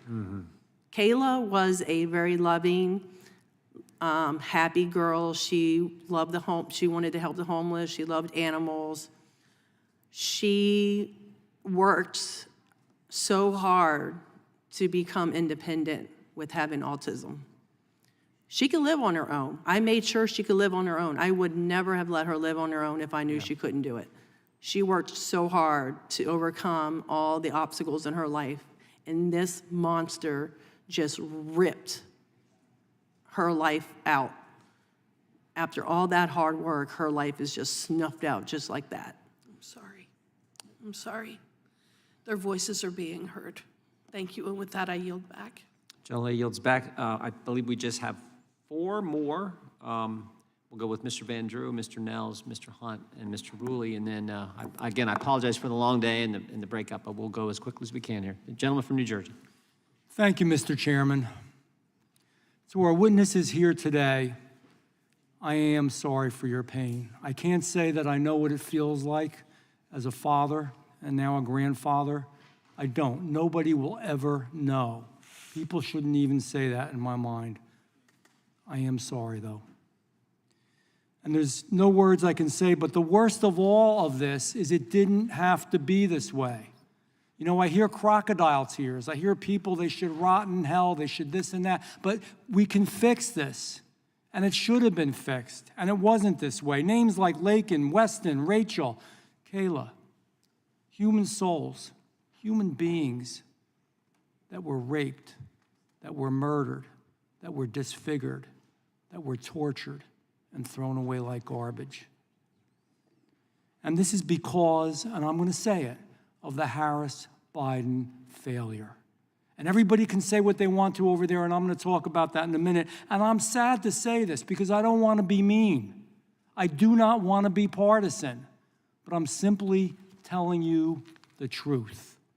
The truth is, tens of thousands of Americans are being killed by fentanyl, and you know it. I don't have to repeat all the testimony that you all gave, and that drug flows freely through our borders. The truth is, in Aurora, Colorado, gangs of Venezuelans are taking over apartment buildings and extorting rent from people. Think how scared those people are. They're having to pay them money so that they can live safely in their own home. The truth is, in Ohio, Haitian migrants are beheading the ducks in public parks. And yes, it's weird. It is weird. But we didn't bring that weirdness here. We didn't bring that distorted behavior here. But it's forced on a small town in Ohio when 30,000 illegals have been pushed upon them by the federal government. The truth is that Kamala Harris and Joe Biden let these people in. You all remember when the administration changed and they had T-shirts on at the other side of the border, Kamala Harris T-shirts and Joe Biden T-shirts. There was a reason for that. It is tell the truth time for a change. Who rescinded the executive orders?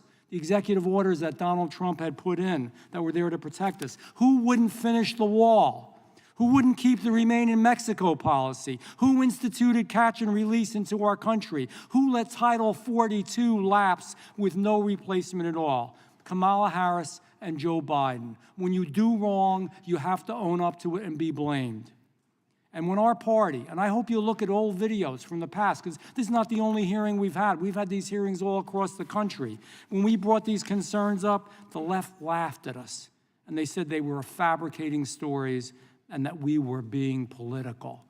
This is the end result of what they did. I pray to God, and I mean this, I pray every single day, and I'm not giving you a political speech. I pray to God that Americans see and know this truth. They trusted our government. They trusted them to protect us from foreign threats. Their trust was shattered and it was destroyed by that administration. Our witnesses today, your stories, that's the truth. It's the ugly, horrible, sinful truth. The truth is this administration knowingly, purposefully, methodically destroyed our protection at the southern border. That is the truth. They may not like it now. It's an election year. So now we care about the border.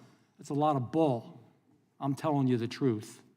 Month after month, we watched year after year as millions of illegal immigrants poured into this country.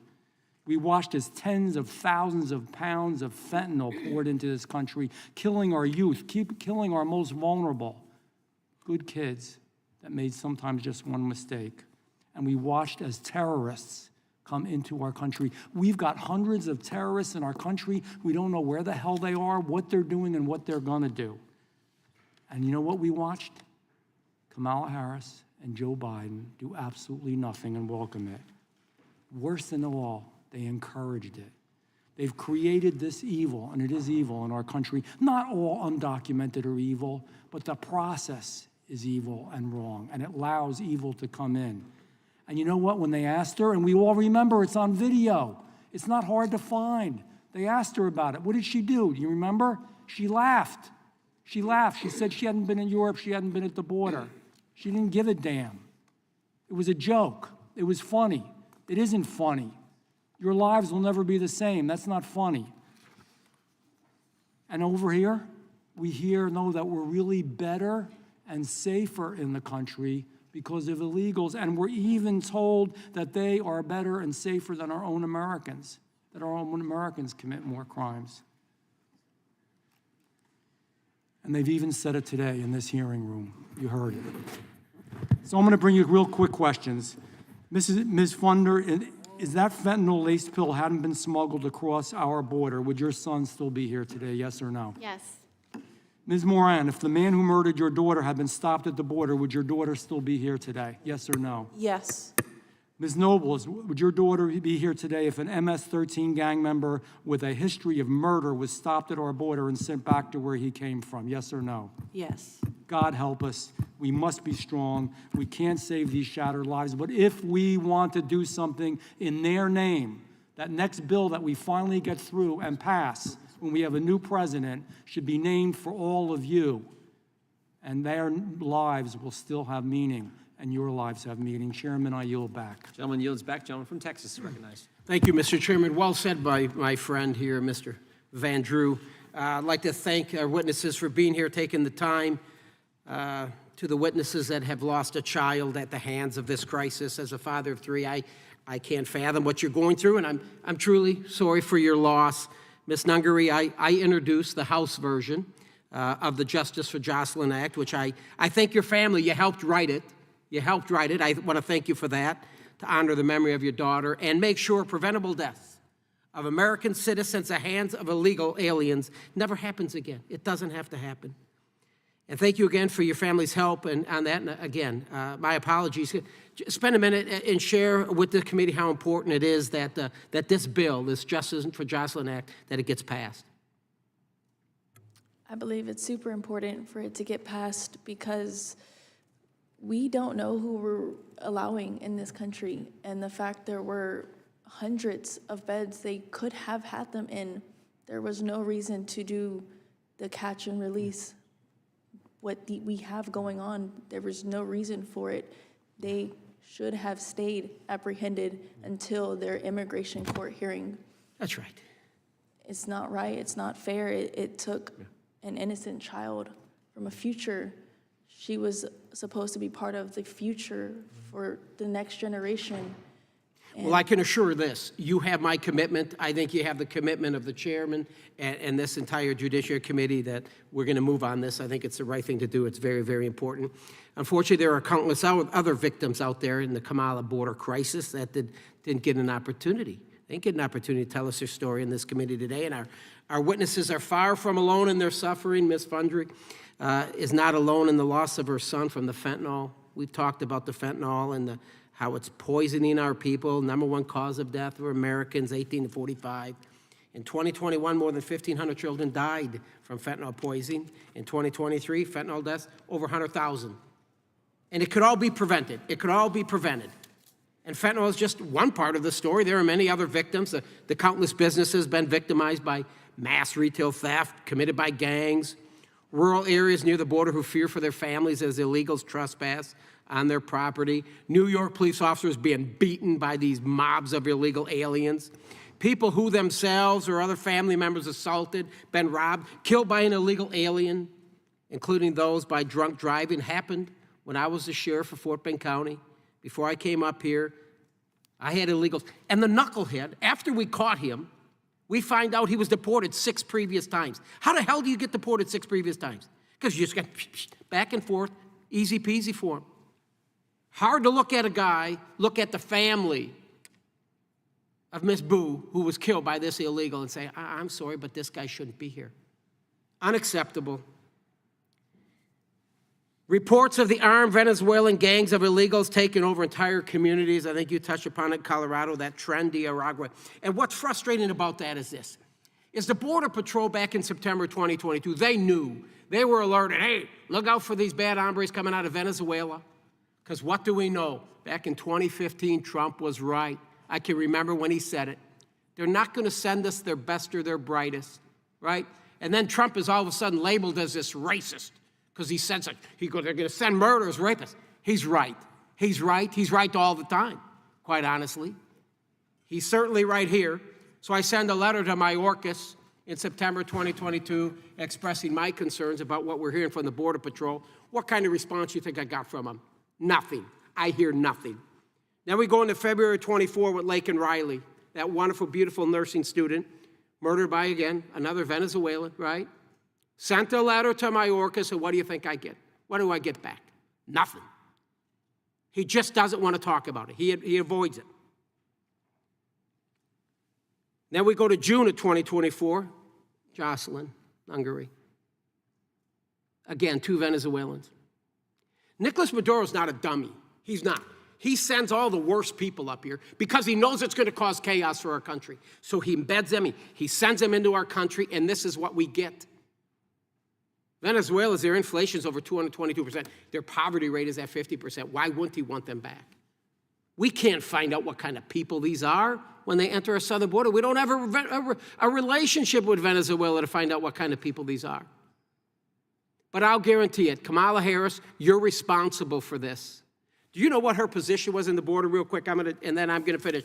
Her campaign positions, pledge to end my immigrant detention. I'm gonna taxpayer fund gender care. I'm gonna decrease the funding of ICE, and I'm gonna end ICE detainers. The American people are smarter than this, and if we're gonna save our country, let's bring Donald Trump back. The American people are smart enough, and we're gonna save our country and secure a border on November 5th. Donald Trump will do it for all of us because he puts America first. He puts you first and your families. God bless you all. Gentleman yields back. Gentleman from Texas is recognized. Oh, Mr. Excuse me, Chair. I'm sorry. We've been joined by the lady from Vermont. You're recognized for 5 minutes. Thank you, Mr. Chair.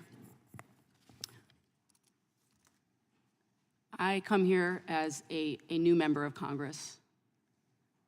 Was a teacher prior to that. I have 2 teenagers myself. And I know that there is nothing that matters more to us as moms, as our kids. Nothing. And so I want to start there because I know there is absolutely nothing that any of us can say to alleviate the suffering that you have been through and continue to endure with the loss of a child.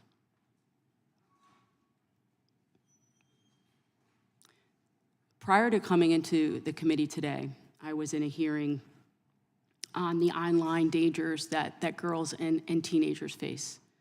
I have committed my life to work on the mental health crisis, the crisis of loneliness in this country, especially among teens and young people. I'm concerned about gun violence prevention. I'm concerned about solving real problems. And what's been so hard for me being on this committee is I come from my state legislature where people do sit down across the aisle. They sit down and they solve problems together. And it's been very frustrating for me when I know coming into here that this problem, this terrible problem of broken immigration, of dangers at the border, predates this Congress, predates this president. We can go back decades. This is a can that has been kicked over and over again. Now, again, there's no comfort in that for any of you. But I think what Americans need to be demanding of all of us, I don't care what party you are, what they should be demanding of all of us are real answers to these problems. Because nobody should have to bury their child because they've experienced violence. Nobody should. And so I guess I want to make a plea, honestly. We don't know who's going to be president come January. We don't know who's going to be in charge of this chamber, whether it's going to continue to be the Republicans or be the Democrats. We don't know. What we do know is that we, as members of Congress, should be working every single moment of every single day in our committees to actually get work done together. The American people deserve better from all of us. And I think what pains me the most as a parent who just sent my kids off to school again in the last 2 weeks is spending so much time worrying about the gun violence that they experience in schools. And I hear from parents all over my district that they're worried about the safety of their kids. And again, whether it is the violence at the border, whether it is a broken immigration system, whether it's gun violence prevention, I wish that we could stop the grandstanding and actually sit and do work together. That's why we're sent here. We are not sent here to serve any person running for president. I don't care what side of the aisle you're on. That is not what we're here for, to talk about your guy or your gal that you want to see in that office. The American people deserve better from all of us. My family deserves better from all of us. And again, there is nothing that I can say to you who have lost your children other than to say, we need to do better. And I make my commitment to you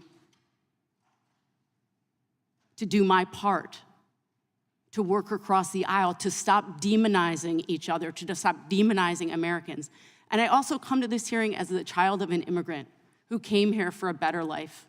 And I never imagined that I would be in the halls of Congress as the child of an immigrant. And so I am holding many stories here as I sit here, and I'm just very deeply, deeply sorry for your loss. And I will do everything that I can in my job to make sure it doesn't happen again. I yield back. Gentlelady yields back. The chair recognizes Mr. Hunt of Texas. Thank you, Mr. Chairman. Today we have family members of victims who were murdered by illegal aliens who should not have been in this country in the first place. I want to start by saying to the victims' mothers, Ms. Nungaray, Ms. Morin, Ms. Nobles, and Ms. Fundner, how sad I am for your loss, and I genuinely mean that from the bottom of my heart. It takes so much courage for you to stand before us today, sit before us today. It's been a very long day, and for us to hear your testimony and for us to hear your stories, it really warms my heart, and I know that there's bravery left in this country, and you represent that. You embody that.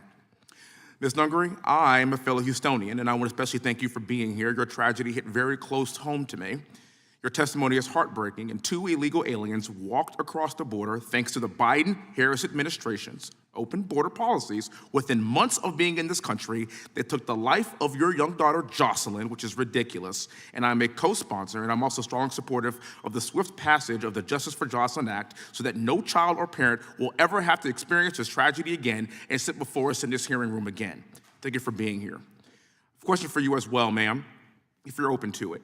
I would like to give you the opportunity to tell us anything that you have not mentioned in your testimony about your beautiful daughter, Jocelyn.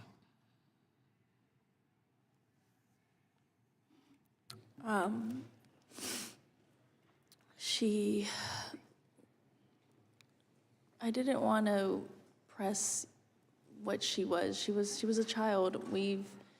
I believe all of us as adolescents have done things our parents wouldn't recommend to do. We didn't always all listen to our parents, and a lot of kids just want to have fun, and a lot of these children really do believe that they're invincible, and they don't know the harms that they have and that are right in front of them in this world, and a lot of them are being preyed on. And my daughter really should have felt safe to, even if it was late at night, which she had no business doing, we know, but she should have been able to walk a couple minutes from our home and be able to safely get home without having to be lured somewhere by being the helpful little girl she was just trying to help them get to wherever it was they were going, and they took advantage of her. Thank you. Again, this touches home to me because I have two daughters, Olivia and Victoria. If some of this happened to them, I actually don't know what I would do. Actually, I have an idea, and I probably wouldn't be in Congress anymore. So I understand your frustration, and you're right. Our children should be able to walk these streets safely, no matter what hour, no matter what decisions that they make. The left keeps saying that statistically Americans commit more crimes than non-Americans in this country. Well, I'll let my colleagues on the left to know that these mothers that are dealing with this understand that that's actually not true. And in fact, police sources told the New York Post that around 75% of people arrested in Midtown Manhattan, which is not necessarily a direct border state, in recent months, they've been illegal aliens. The federal government must do everything it can to protect American citizens. That's actually our sole purpose. That's our number one job. And we can do that. It's simple. We need to reestablish the immigration and border policies that worked under President Trump. This is not difficult. My colleagues on the left want to say this is not political and it doesn't matter who your guy or gal is. Yes, it does. It really does, actually. And because if President Trump were in office right now, we wouldn't be sitting here. And I don't care what political affiliation that you have. Those are facts. Kamala Harris wants you to confuse her border policies now because now she's claiming that she supports Trump's border policies and she wants you to believe that she's tough on the border. But we know that's not true. And as we know, that the best predictor of future performance is past performance. There's been a lot of talk today about policies. House Republicans in May of last year passed H.R. 2, the Secure the Border Act. House Republicans have done our part to attempt to prevent these tragedies from occurring and happening again. But the Democrat-led Senate didn't even take up the bill. If you think things are bad right now, if Kamala Harris, our borders are, is back in office after November the 5th, we will continue to have these hearings. We are doing this to elucidate the American people, to let them know that we have got to stop this from happening in this country, and we have the ability to do just that. I'll end with this. I have 18 seconds left, and I want to tell you, I could see your faces right now. Ma'am, this picture in front of me has really touched my heart. I took a picture of it, and I will show it to my children, and I will show it to those people in Houston, Texas, to prevent this from happening again. I can see the pain on your face. As a father, I understand exactly how you feel. As a combat veteran, and tomorrow was 9/11. As a combat veteran that went to war after 9/11, I fought for this country to keep these animals from killing our young children. I will continue to fight tirelessly to do just that.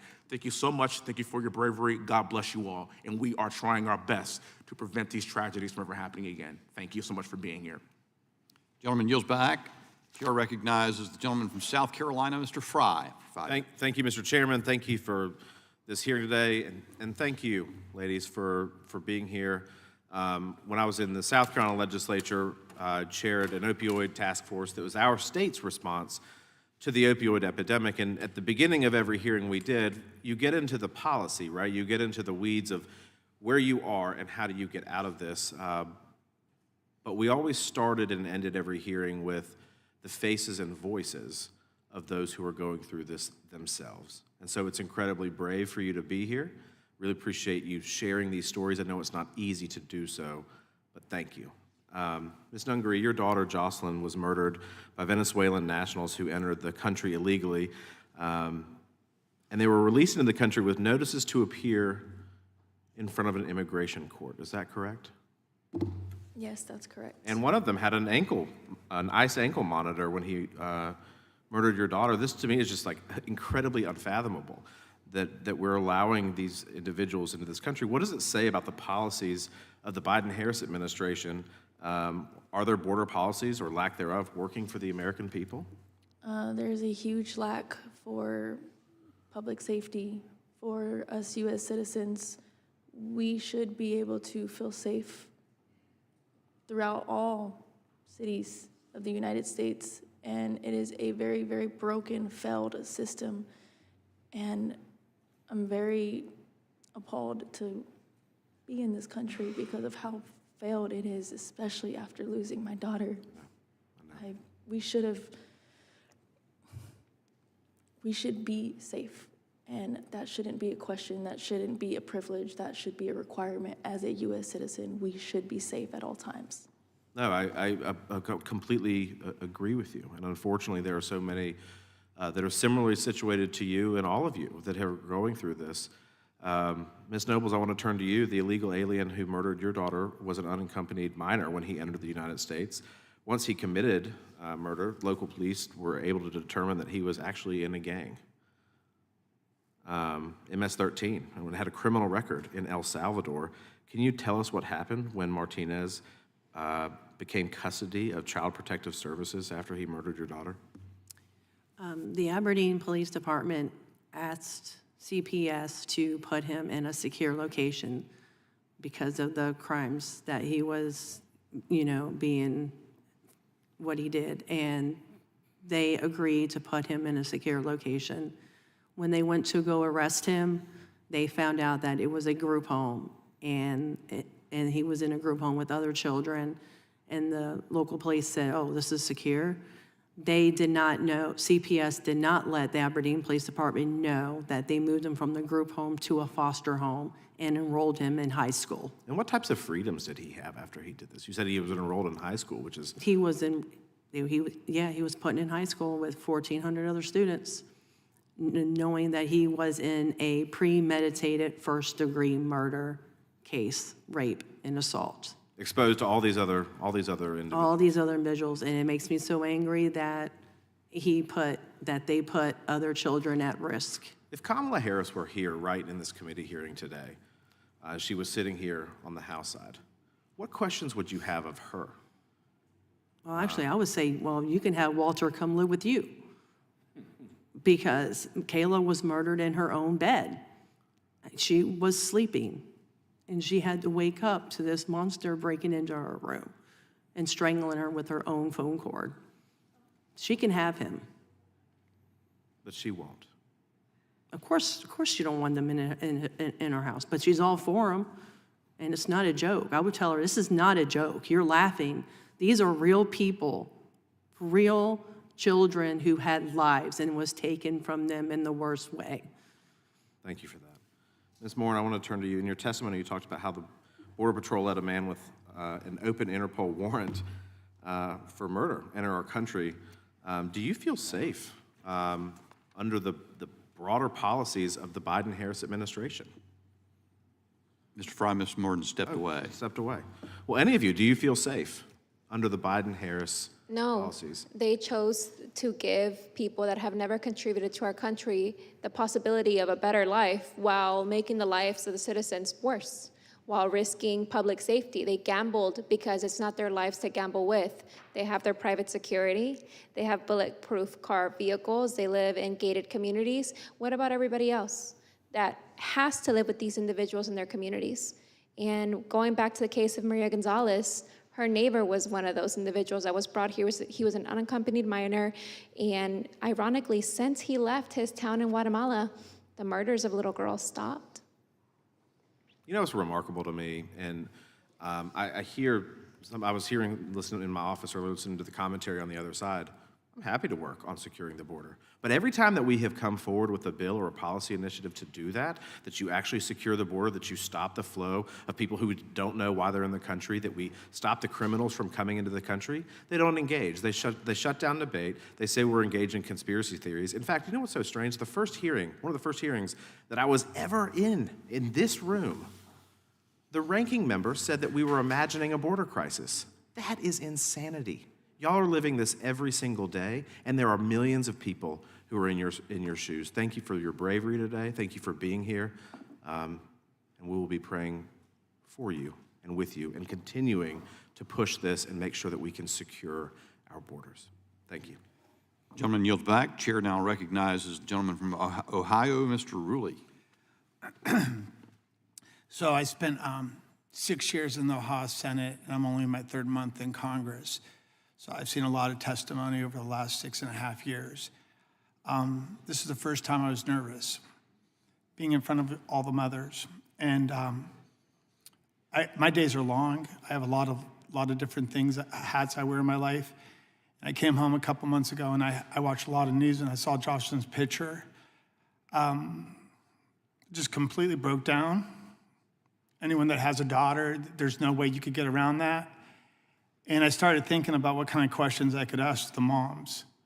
And like, I'm drawing a blank, and so like my cousin died young, my best friend got killed. So I got like a lot of their moms together so they could help each other and have like it's like a coffee group, and they get together and then they talk. And then I was thinking about the ultimate mom, Mary, and how her son was sacrificed, and she had to watch that, and she had to carry on. And you guys are gonna carry on. And you're here, and you are empowering yourself. You have to say this story over and over and over again. And I can't imagine how you wake up in the morning and you don't have her, or your kids, you don't have them with you, and how you go on. All my grandparents were born overseas, and then we celebrated going through Ellis Island. My one grandma, Giannetti, she got stuck in Ellis Island for like a year because there was medical things, and we vetted everybody, and then we assimilated. We're a country of immigrants. We're not anti-immigrant, but we don't know who's here. And you guys are the biggest stories of them all. You know, in Ohio, I know handfuls of people that have been killed in drunk driving that are from illegal aliens that are driving these vehicles and shouldn't be there. I really encourage all of you to continue this venture and don't stop. I mean, and it's easy for me to say, but no matter how bad it hurts, you have to keep telling the story, because people in everyday life, it's just a little blurb of your stories, and it's coming to a theater near them. In Springfield right now, you've heard in Ohio, there's tens of thousands of Haitians that are there. There's a little boy, 11 years old, killed by one of them. I'm not going into all this stories about all the other different cultural things. I'm just talking about bare bones here, and this is Ohio. So I just want to take a second, and I know a couple of the moms are from Maryland. And so when I heard that, like Maryland, and being in Ohio and living our lives, when you hear the border crisis, you think it's Texas or you think it's Arizona. You don't think Maryland. You don't think Ohio, you don't think Vermont, you don't think Massachusetts, you don't think Minnesota, you think Texas. But Maryland is like as far away from the border as you can get. And so just with the moment for the moms that are from Maryland, there's no way you could have ever thought that in your neck of the woods that your kids wouldn't have been safe. And here we are.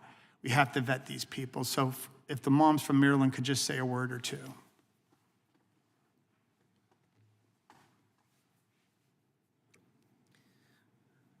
I didn't think I would be living the journey that I am. I thought Kayla would be safe in her own home. And it's just, it could happen to anyone. It can happen to anyone, anywhere. And you don't have to be close to the border to have this affect you. We picked out a pretty white dress for Kayla for her viewing. She couldn't even wear it.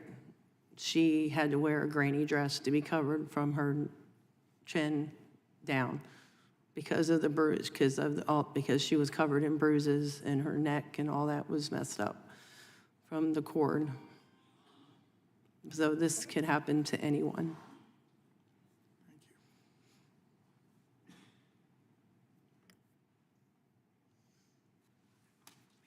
Well, I can't thank you enough, and if you can continue the journey, the public needs to know this isn't Democrat or Republican, this is just America, and we could do better. And your kids didn't die in vain. With that, I yield back. Gentleman yields back. Once again, I want to thank you all for being here and telling your story. Apologize once again for the breaks and they just want to, in some ways, a typical day on Capitol Hill, but we do appreciate your valuable testimony that I think a lot of Americans are going to take to heart. So with that, our committee is, the committee stand, wait, I need to do one other thing. And this concludes today's hearing. We thank our witnesses for appearing. Without objection, all members will have 5 legislative days to submit additional written questions for the witnesses or additional materials for the record. Without objection, the hearing is adjourned.